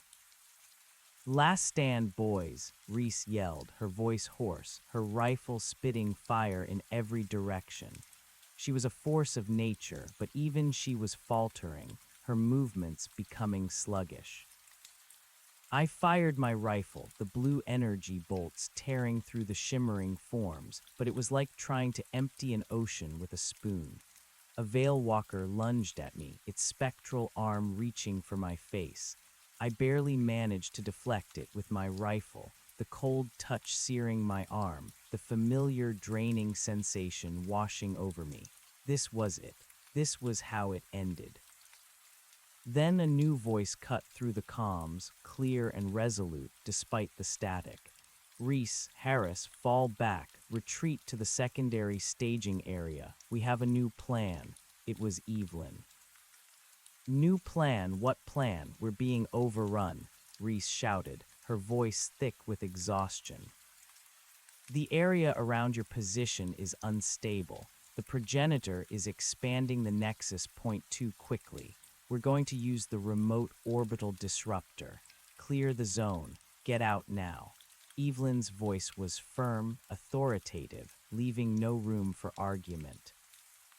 Orbital disruptor. They were going to hit the grotto from orbit, but what about us? "We're too close, Evelyn," I screamed, pushing back a Veil Walker with a desperate burst of fire. "We won't make it out in time." "You have 5 minutes to clear the blast radius," Evelyn commanded, her voice edged with desperation. "The perimeter is already compromised. We have no other choice. This is your only chance. Move, move, move." 5 minutes to escape a battle we were losing. surrounded by veil walkers, with a rapidly emerging progenitor, and retreat to an unknown secondary staging area far enough away from an orbital strike. It was an impossible order. "All right, you heard her, we move," Reese yelled, rallying what little strength we had left. "Graves, Harris, cover me, we're breaking contact." We turned and ran, leaving the grotto and the emerging progenitor behind. The veil walkers surged after us, a shimmering wave of hunger and malice. Our escape was a desperate, chaotic sprint through the corrupted forest, the ground still bucking, the air thick with the smell of ozone and the terrifying whispers. Graves, the last of Kestrel's original elite team, covered our retreat with incredible bravery, firing his rifle until the very last moment. He shouted a warning as a massive veil walker, larger than any we'd seen, phased directly behind him. He turned, firing, but it was too late. The creature's elongated arm wrapped around his head, and he let out a choked scream, his body convulsing as the life was drained from him. He dissolved into a cloud of black dust, leaving nothing but a lingering cold. "Graves!" Reese cried out, her voice a raw sound of anguish. But there was no time for grief. The orbital strike was coming. Now it was just Reese and me. We ran, our lungs burning, our legs screaming in protest, driven by sheer, desperate will. The corrupted forest seemed to stretch endlessly before us, every shadow a lurking threat, every fallen tree an obstacle. The progenitor's chittering roars echoed behind us, a constant reminder of the encroaching horror. My psionic dampener was flickering wildly, the mental pressure immense. Images of the progenitor's terrifying maw of consumed worlds of ancient, chitinous entities feasting on fear flashed through my mind, threatening to drive me insane. I could feel blood trickling from my eyes now, my vision blurring, my body on the verge of collapse. "Almost there, Harris, just a little further," Reese gasped, her own breathing ragged, her suit sparking from numerous hits. We burst out of the densest part of the forest, emerging into a desolate, deforested plain that stretched for miles. Ahead in the distance, I saw a faint cluster of lights, the secondary staging area. And behind us, the grotto and the entire corrupted zone was now glowing with an increasingly intense purple light, a beacon of otherworldly malevolence. 2 minutes to impact," Evelyn's voice crackled, laced with urgency. "Get clear, move." We pushed on, our bodies screaming, our minds frayed. The ground trembled violently, and the air around us shimmered with raw psionic energy. The veil walkers, a relentless tide, were still behind us, some of them faster, closing the gap. "They're too close," Reese yelled, turning, her rifle spitting lethal energy at the closest veil walkers, but they were almost upon us. Suddenly, a brilliant beam of white light shot down from the heavens, tearing through the purple storm clouds and striking the grotto with unimaginable force. The world erupted in a blinding, deafening flash. A colossal concussive wave, a physical wall of force, slammed into us, throwing us off our feet, tumbling through the air like rag dolls. My body slammed against the hard earth, every bone screaming in protest. The world dissolved into a maelstrom of pain, white light, and an overwhelming, soul-shattering psychic shriek that pierced through my very being, utterly obliterating my dampener and ripping through my mind. I screamed, a silent internal scream, as my consciousness fragmented, scattering into a million pieces. Darkness claimed me. I drifted through a timeless, formless void, a place of profound cold and echoing silence. This was deeper than the last time, a true oblivion, a shattering of self. Fragments of reality flickered through my shattered mind like dying embers, Mark's final look, Anya's choked scream, Stone's immense sacrifice, Jax's muffled cries, Graves's silent disappearance. The terrifying shimmer of the Veil Walkers, the colossal, malevolent presence of the first progenitor, the raw, chitinous hunger of the second, and always the whispers, faint but ever present, a promise of consuming darkness. Then a flicker of warmth, a distant light, a familiar scent, pine needles and damp earth. Consciousness, battered and fractured, began to return slowly, painfully, like being dragged back from the very edge of non-existence. My eyes fluttered open. I was in a sterile white room, bathed in soft, fluorescent light, the air smelling of antiseptic. The familiar hum of medical equipment filled the silence. I was lying in a comfortable bed, hooked up to a myriad of wires and tubes, my body heavy, aching, yet whole. My head throbbed, a dull, agonizing pain, and my body felt like it had been put through a meat grinder. "He's awake," a calm, professional voice said from nearby. I turned my head slowly, my neck stiff. Agent Kestrel stood by my bedside, her face etched with profound fatigue, but her gray eyes still sharp, still unwavering. Evelyn was with her, her face pale, her eyes holding a deep sorrow, but also a grim resolve. "Welcome back, Ranger Harris," Kestrel said, her voice softer than I remembered, yet carrying an undeniable weight. "You gave us quite a scare, again." I rasped, my voice hoarse, the names a raw, aching wound. Reese, Stone, Jax, Graves. Kestrel's expression hardened, a flicker of pain in her eyes. "Sergeant Reese, she made it barely. She's in critical condition, but she's a fighter. Stone, Jax, Graves, they are listed as KIA, killed in action. We did everything we could, Harris, but the orbital strike, it was a last resort. We didn't have time to retrieve them. They bought us time for the evacuation of the surrounding areas." Another wave of grief and cold dread washed over me. So many gone. So many sacrifices made in a war no one knew was happening. "The progenitor," I whispered, the word tasting like ash in my mouth. Did we stop it?" Kestrel nodded slowly, her gaze distant, fixed on something I couldn't see. The orbital disruptor performed as designed. The concentrated counterfrequency wave completely collapsed the nascent nexus point at the grotto. The insectoid progenitor was violently ripped back into its native dimension. The grotto and the entire corrupted zone have been sterilized. There is nothing left but a smoking crater. A wave of relief, profound and exhausting, washed over me, quickly followed by a crushing sadness. We had won, but at a devastating cost, and I knew with a terrible certainty that it wasn't over. "What about the Veil Walkers?" I asked, my voice barely audible. "The immediate Veil Walker presence in that area was eradicated," Evelyn interjected, her voice quiet. "However, their presence persists throughout the broader forest.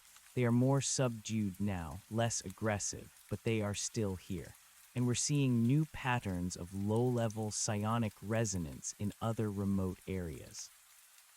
"For now," Kestrel finished, echoing my unspoken fear. "The progenitors were pushed back, Harris, not destroyed. They are still out there in their own dimensions, nursing their wounds, adapting. And these nexus points, there are more. We've been discovering increasingly subtle and localized incursions.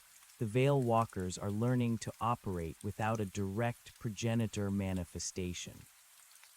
They are establishing footholds, slowly, patiently, preparing for a more widespread invasion." "So it's not over," I said, the words heavy on my tongue. Kestrel's gray eyes met mine, a grim resolve in their depths.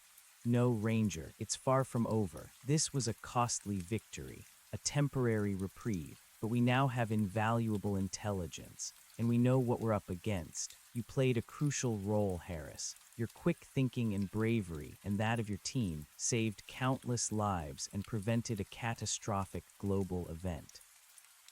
I swallowed, the words tasting like ash. What good was saving lives if I couldn't save my team, my friends? The cold spot on my arm, where the Veil Walker had touched me, felt like an icy brand, a permanent reminder of the horrors I had faced. It was no longer just a cold spot. It felt like a dull ache, a residual phantom limb of dread that sometimes pulsed with a faint internal chill. I spent the next few days in the medical facility, recovering. The physical wounds healed quickly, but the psychological scars were deeper, far more insidious. The psychic trauma lingered, causing intermittent headaches, vivid nightmares, and a pervasive sense of dread. The silence, which I once cherished, now felt oppressive, always threatening to fill with whispers. My resilience to psionic interference, however, had undeniably grown. The medics, under Kestrel's supervision, ran countless tests, confirming an anomalous neural resistance, a side effect of prolonged exposure and the raw, unbuffered psychic assault. I was changed. Evelyn visited me frequently, her presence a comforting anchor amidst the swirling chaos of my thoughts. She grieved for all those lost, her eyes holding a deep sorrow, but she too was resolute. The forest, our home, was still under threat, and she was determined to protect it, whatever the cost. "The Rangers are calling you a legend, you know," Evelyn said one afternoon, her voice quiet. "The official story is that you and your team, along with Agent Kestrel's command, spearheaded a daring counteroffensive against a rogue ecological threat, a rapidly spreading, bioengineered invasive species that had become weaponized by, well, foreign agents, is the current euphemism. You contained it. You saved the region. They're giving Reese a Distinguished Service Medal. Stone Jack's graves, they're getting posthumous honors. And you, well, you're being commended, heavily, and given a new, permanent assignment with the Department of Anomalous Phenomena." I scoffed, a bitter taste in my mouth. A legend. We barely survived, Evelyn, and the lie, it's a heavy one to carry. She put a hand on my arm, her gaze steady. "You did what you had to do, Harris. You and your team exposed something terrifying, something that was going to spread whether you found it or not. You bought us time. That's more than most people can say. And the lie, it protects the world from a truth it's not ready for." Despite her words, a profound sense of guilt gnawed at me. The image of Mark, separated by the chasm, his final look of desperate acceptance, Anya collapsing over the activation panel, Stone falling to the ground, drained, Jax crushed beneath the earth, graves consumed by a shimmering horror, they replayed in my mind relentlessly. Agent Kestrel eventually brought me a new assignment. My enhanced resilience to psionic interference, coupled with my direct experience and intimate knowledge of the forest, made me an invaluable asset. "We need you, Ranger Harris," she said, her voice devoid of emotion, yet carrying an undeniable weight. "We're establishing a new deep forest reconnaissance and interdiction unit, dedicated to identifying and neutralizing potential nexus points and Veil Walker incursions before they become catastrophic. You'll be leading a team, working directly under me. Your experience in these woods is unmatched. Your ability to resist their psionic influence is critical." The thought of returning to the deep woods, of actively hunting these impossible entities, filled me with a cold dread, but also a grim determination. I couldn't undo what had happened, but perhaps I could prevent it from happening again. I could honor their sacrifices. I'd agreed. My life as a simple park ranger was truly over. I was now something else, a soldier in a hidden war, fighting an enemy that defied all known laws of nature. an enemy that lurked in the shadows and whispered from the depths of dimensions. Weeks turned into months. The DAP's operations became more clandestine, more widespread. Our new unit, small and highly specialized, moved through the wilderness like ghosts, equipped with advanced sensor arrays, enhanced psionic dampeners, and lethal sonic weaponry. We hunted veil walkers, disrupted nascent nexus points, and charted the growing patterns of their incursions.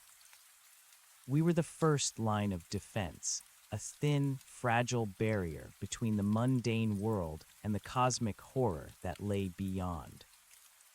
The forest itself seemed to change, to become more watchful, more dangerous.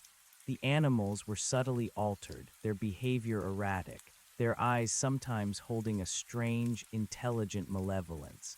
The old-growth trees, once majestic and comforting, now seemed ancient and ominous, silent witnesses to the creeping horror beneath.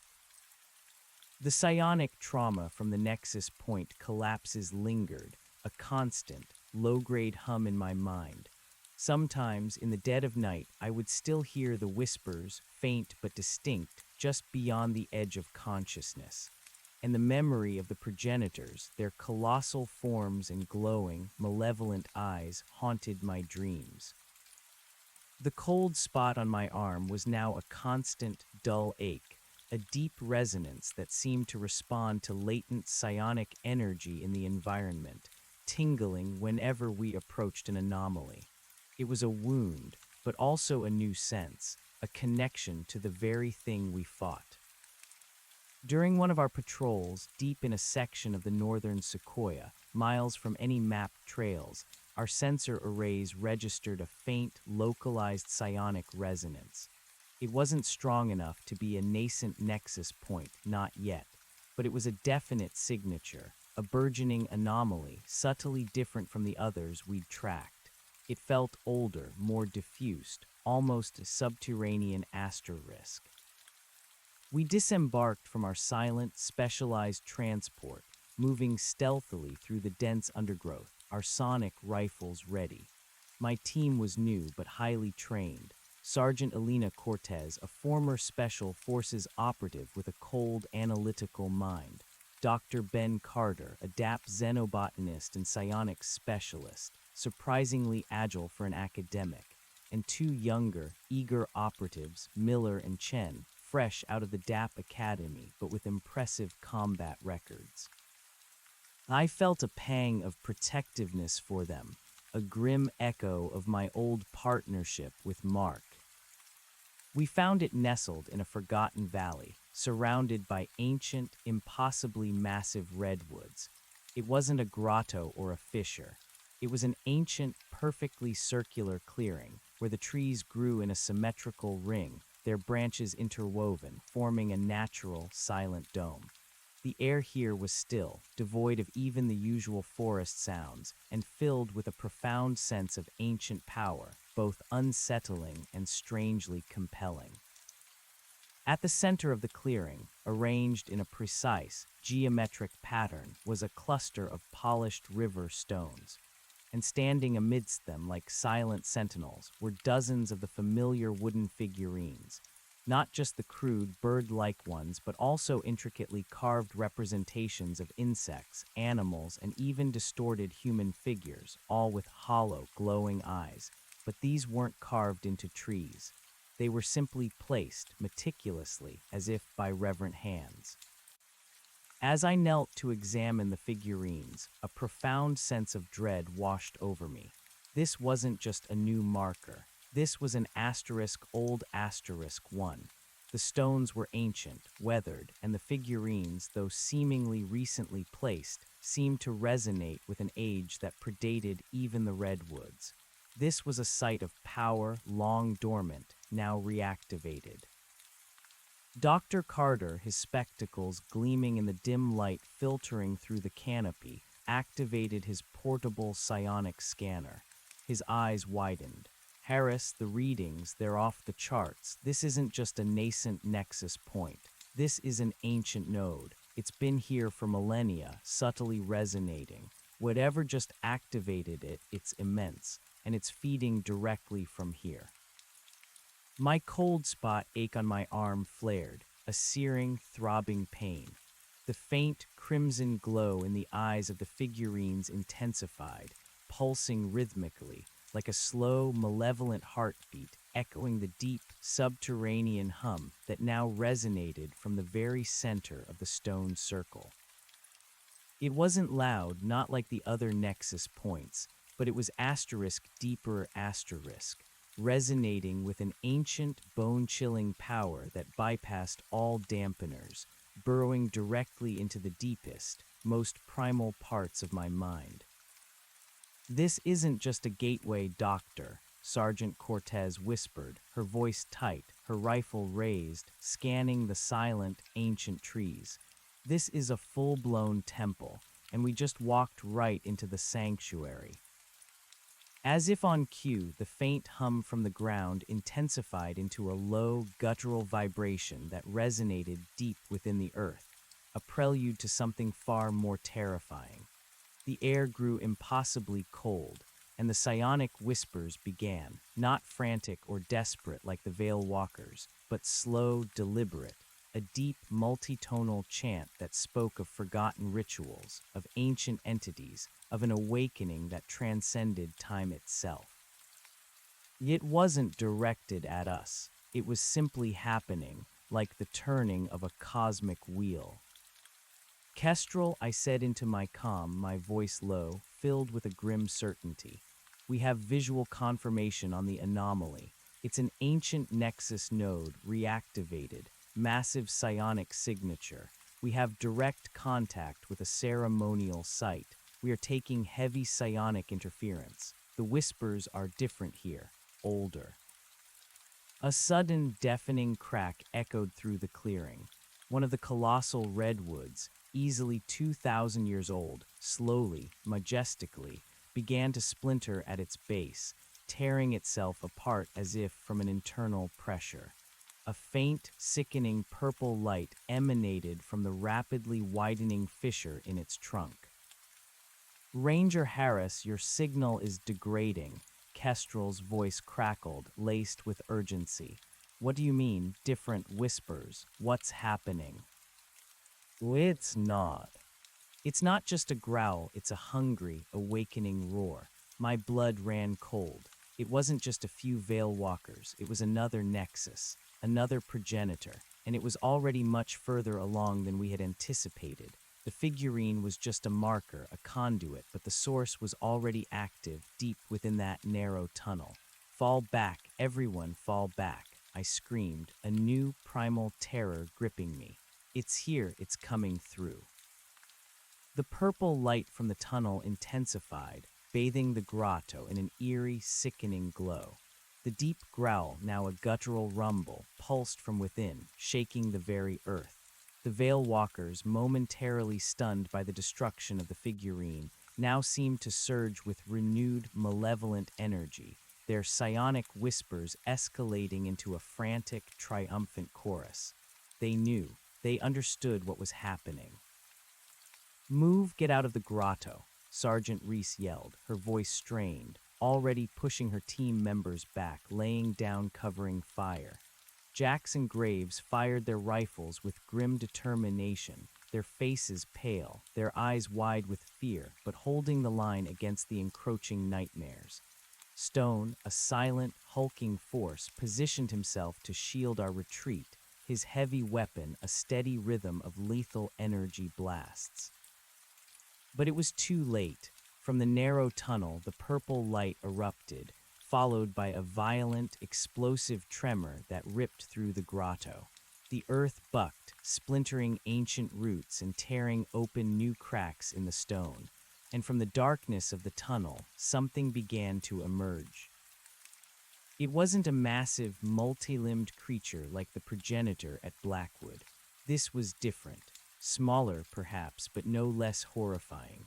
A colossal, chitinous claw, segmented and razor-sharp, tore through the rock, followed by an immense, armored head that resembled a grotesque beetle, but with too many eyes, all of them glowing with an internal violet light.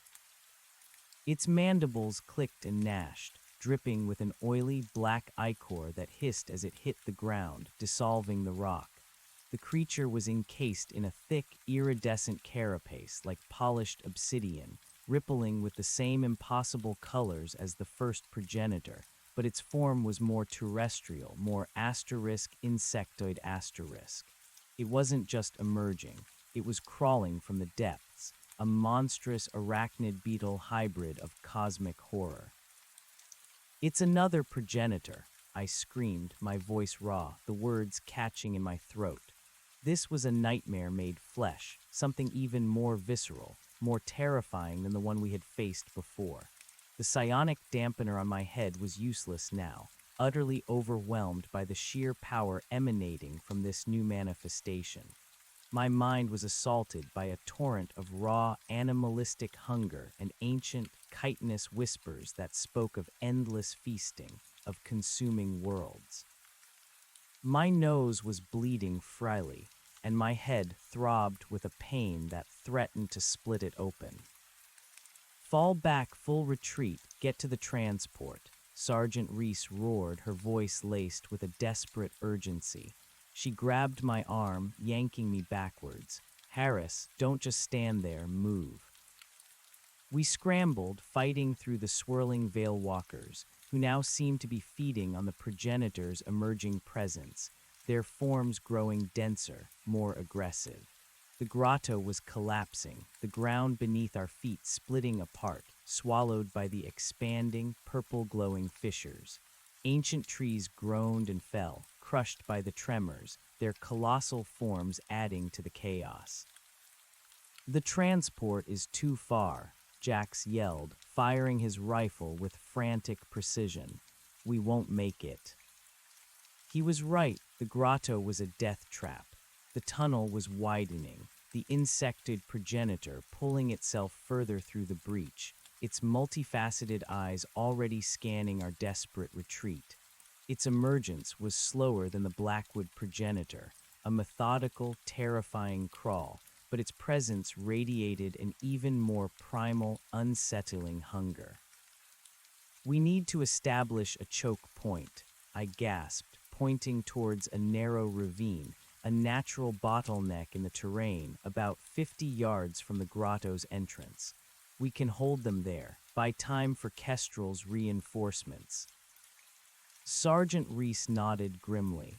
"Stone, Jax, Graves, with me, form a defensive line. Harris, take point on the retreat.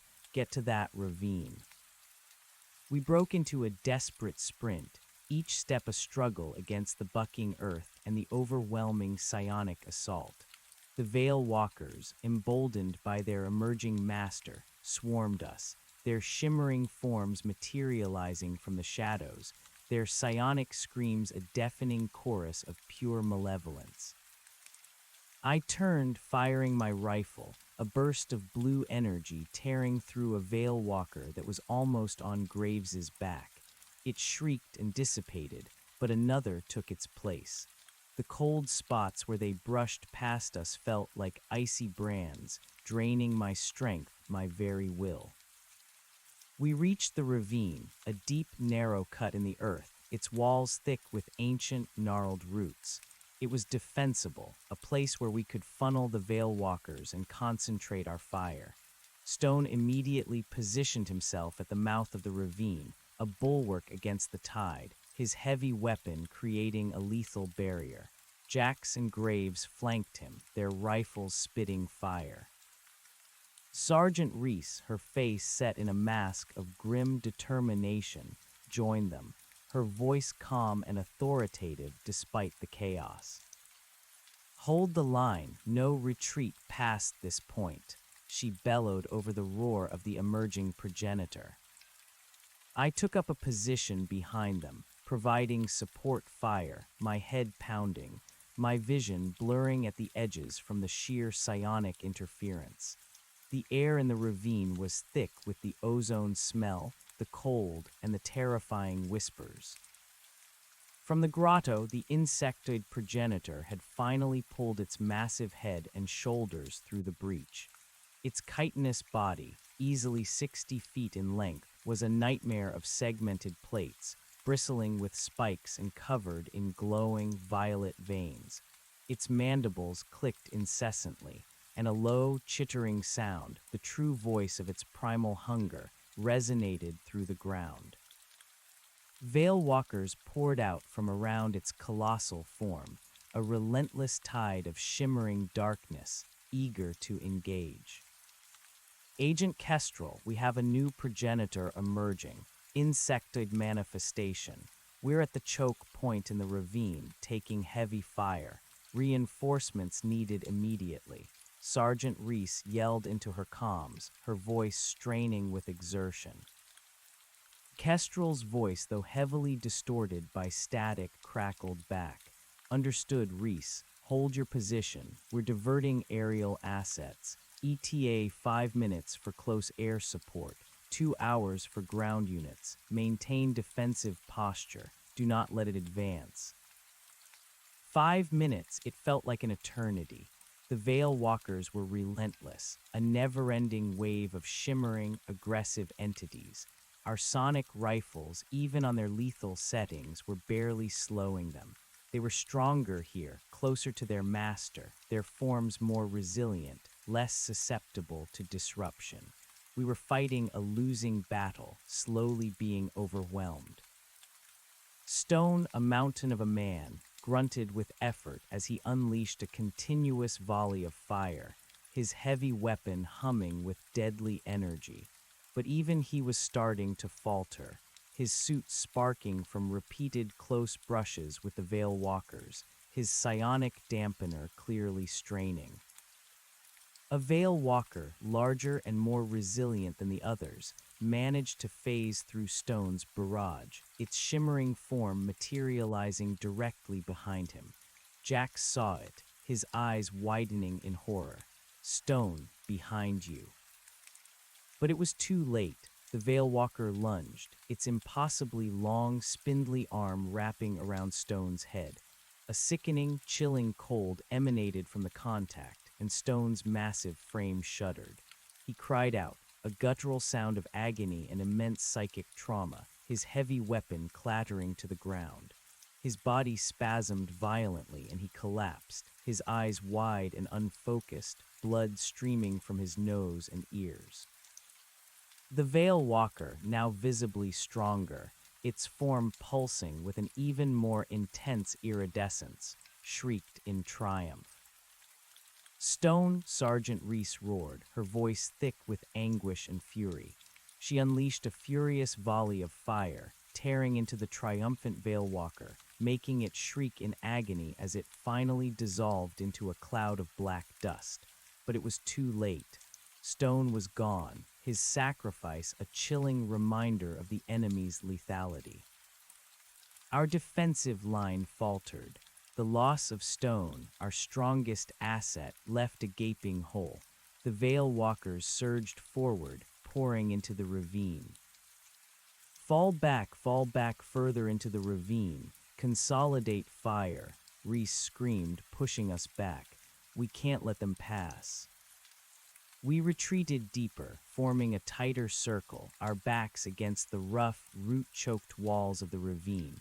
The air was thick with the cries of the Veil Walkers, the incessant chittering of the progenitor, and the thrum of our failing dampeners. My head felt like it was going to explode. The images of cosmic horror were back, relentless, overwhelming. Graves, the seasoned combat veteran, moved with a desperate grace, covering our retreat, his rifle a blur of blue energy. He was a professional, fighting until his last breath, but even he was weakening, his movements slowing. Then the insectoid progenitor let out another, deeper chittering roar, and its massive, chitinous head slowly rotated, its myriad eyes fixing on our desperate position. From its mandibles, a stream of viscous, black ichor erupted, splattering against the ravine walls with a terrifying hiss. The ichor sizzled, dissolving rock and incinerating foliage, creating an acidic fog that burned our eyes and lungs. "An acid attack," Jack screamed. "Take cover."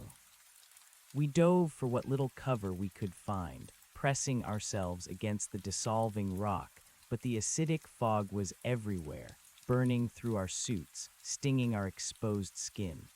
The Veil Walkers, seemingly immune to their master's corrosive bile, pressed their attack, their forms shimmering through the choking mist.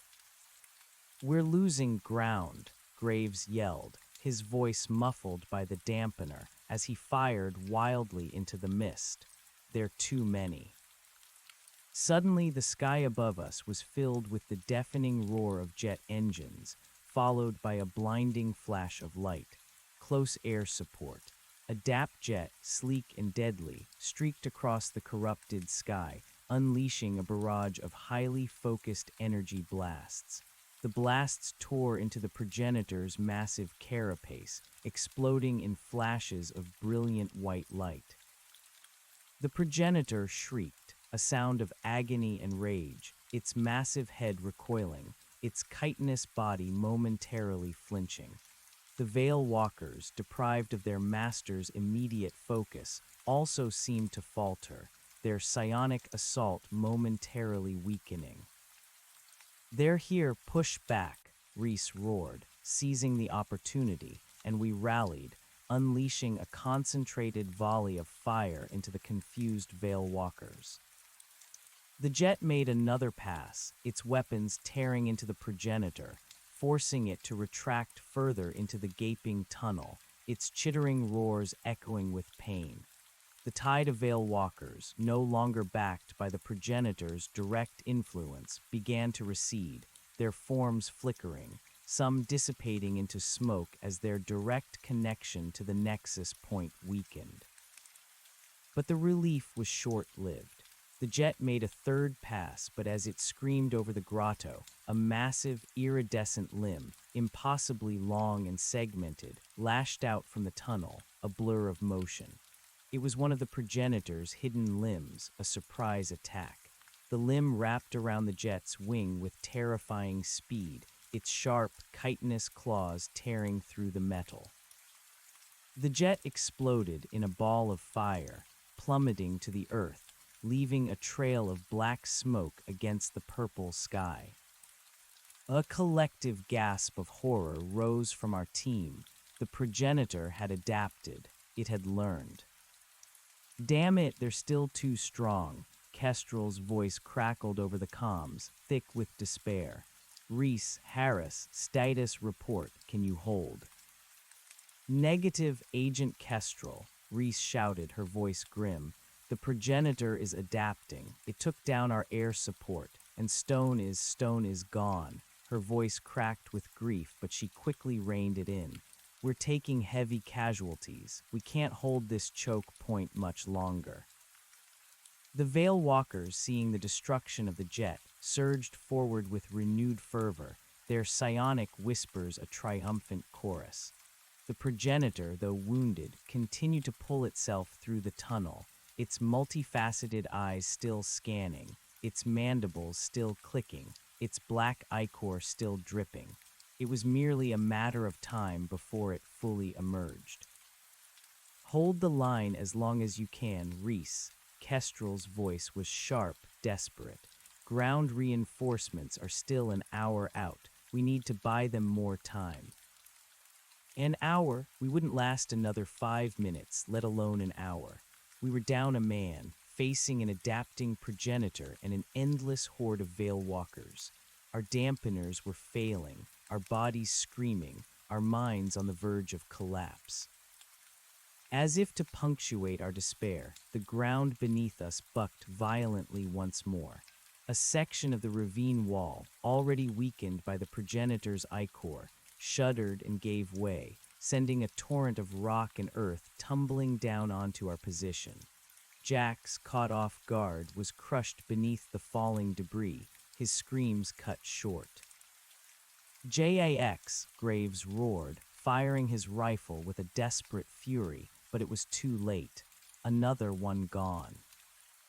Now there were only 3 of us, Reese, Graves, and myself. Our line was broken. The Veil Walkers swarmed in, their shimmering forms materializing directly within our depleted perimeter, their psionic screams overwhelming. "Last stand, boys," Reese yelled, her voice hoarse, her rifle spitting fire in every direction. She was a force of nature, but even she was faltering, her movements becoming sluggish. I fired my rifle, the blue energy bolts tearing through the shimmering forms, but it was like trying to empty an ocean with a spoon. A veil walker lunged at me, its spectral arm reaching for my face. I barely managed to deflect it with my rifle, the cold touch searing my arm, the familiar draining sensation washing over me. This was it. This was how it ended. Then a new voice cut through the comms, clear and resolute despite the static. "Reese, Harris, fall back. Retreat to the secondary staging area. We have a new plan." It was Evelyn. "New plan? What plan? We're being overrun," Reese shouted, her voice thick with exhaustion. "The area around your position is unstable. The progenitor is expanding the nexus point too quickly. We're going to use the remote orbital disruptor. Clear the zone. Get out now." Evelyn's voice was firm, authoritative, leaving no room for argument. Orbital disruptor. They were going to hit the grotto from orbit, but what about us? "We're too close, Evelyn," I screamed, pushing back a veil walker with a desperate burst of fire. "We won't make it out in time." "You have 5 minutes to clear the blast radius," Evelyn commanded, her voice edged with desperation. "The perimeter is already compromised. We have no other choice. This is your only chance. Move, move, move." 5 minutes to escape a battle we were losing, surrounded by veil walkers, with a rapidly emerging progenitor, and retreat to an unknown secondary staging area far enough away from an orbital strike. It was an impossible order. "All right, you heard her, we move," Reese yelled, rallying what little strength we had left. "Graves, Harris, cover me, we're breaking contact." We turned and ran, leaving the grotto and the emerging progenitor behind. The veil walkers surged after us, a shimmering wave of hunger and malice. Our escape was a desperate, chaotic sprint through the corrupted forest, the ground still bucking, the air thick with the smell of ozone and the terrifying whispers. Graves, the last of Kestrel's original elite team, covered our retreat with incredible bravery, firing his rifle until the very last moment. He shouted a warning as a massive veil walker, larger than any we'd seen, phased directly behind him. He turned, firing, but it was too late. The creature's elongated arm wrapped around his head, and he let out a choked scream, his body convulsing as the life was drained from him. He dissolved into a cloud of black dust, leaving nothing but a lingering cold.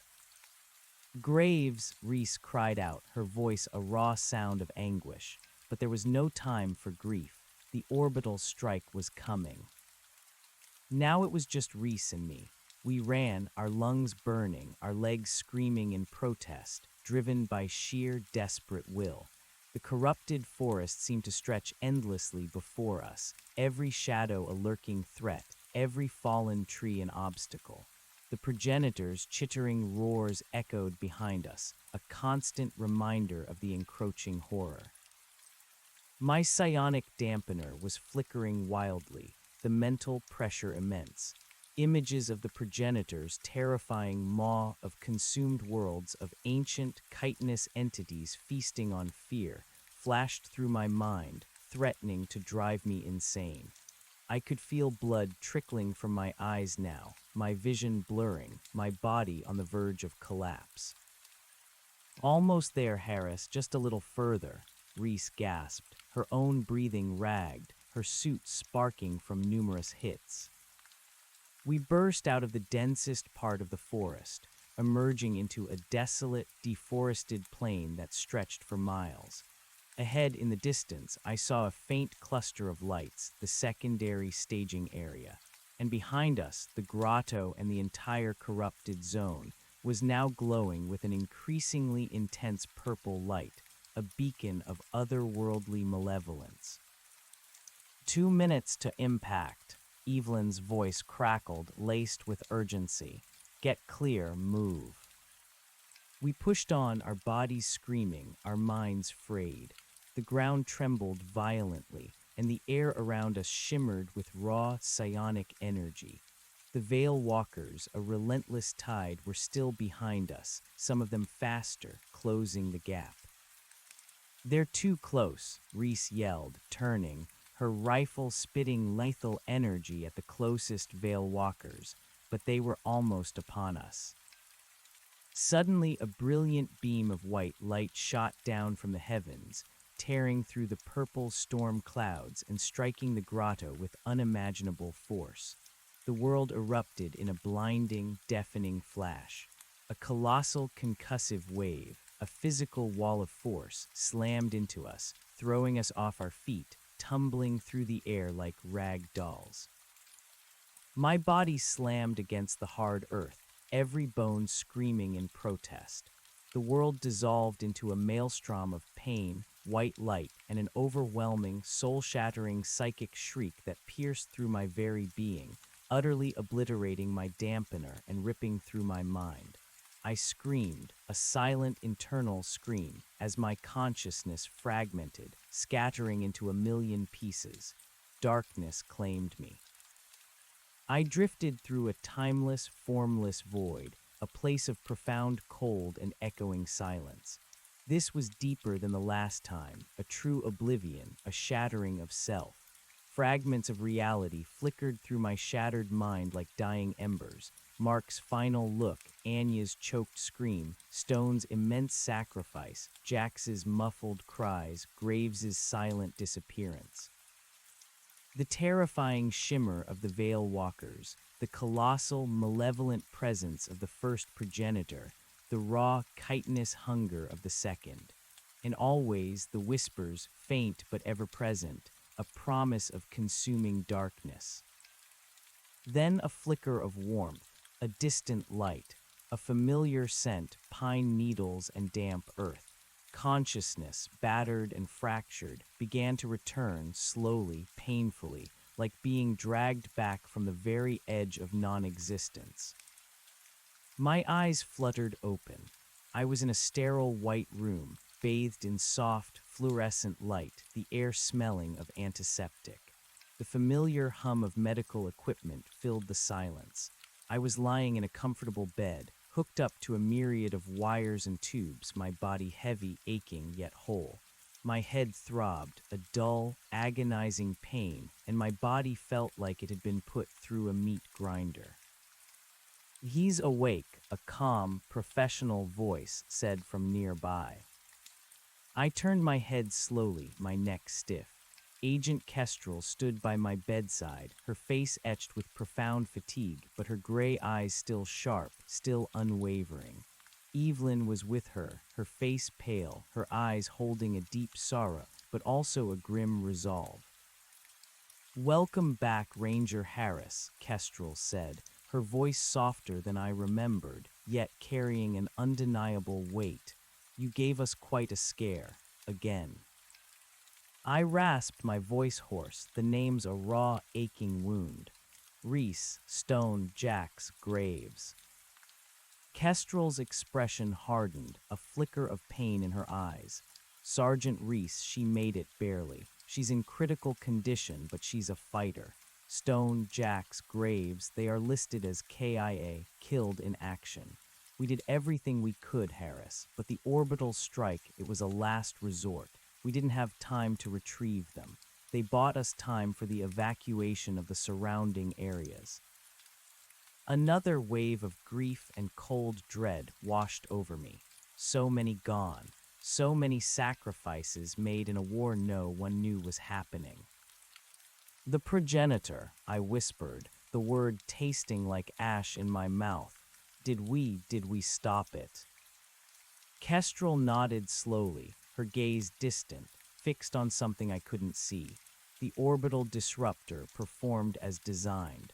The concentrated counterfrequency wave completely collapsed the nascent nexus point at the grotto. The insectoid progenitor was violently ripped back into its native dimension. The grotto and the entire corrupted zone have been sterilized. There is nothing left but a smoking crater. A wave of relief, profound and exhausting, washed over me, quickly followed by a crushing sadness. We had won, but at a devastating cost, and I knew with a terrible certainty that it wasn't over. "What about the Veil Walkers?" I asked, my voice barely audible. "The immediate Veil Walker presence in that area was eradicated," Evelyn interjected, her voice quiet. "However, their presence persists throughout the broader forest. They are more subdued now, less aggressive, but they are still here. And we're seeing new patterns of low-level psionic resonance in other remote areas." For now, Kestrel finished, echoing my unspoken fear. The progenitors were pushed back, Harris, not destroyed. They are still out there in their own dimensions, nursing their wounds, adapting. And these nexus points, there are more. We've been discovering increasingly subtle and localized incursions. The Veil Walkers are learning to operate without a direct progenitor manifestation. They are establishing footholds, slowly, patiently, preparing for a more widespread invasion. "So it's not over," I said, the words heavy on my tongue.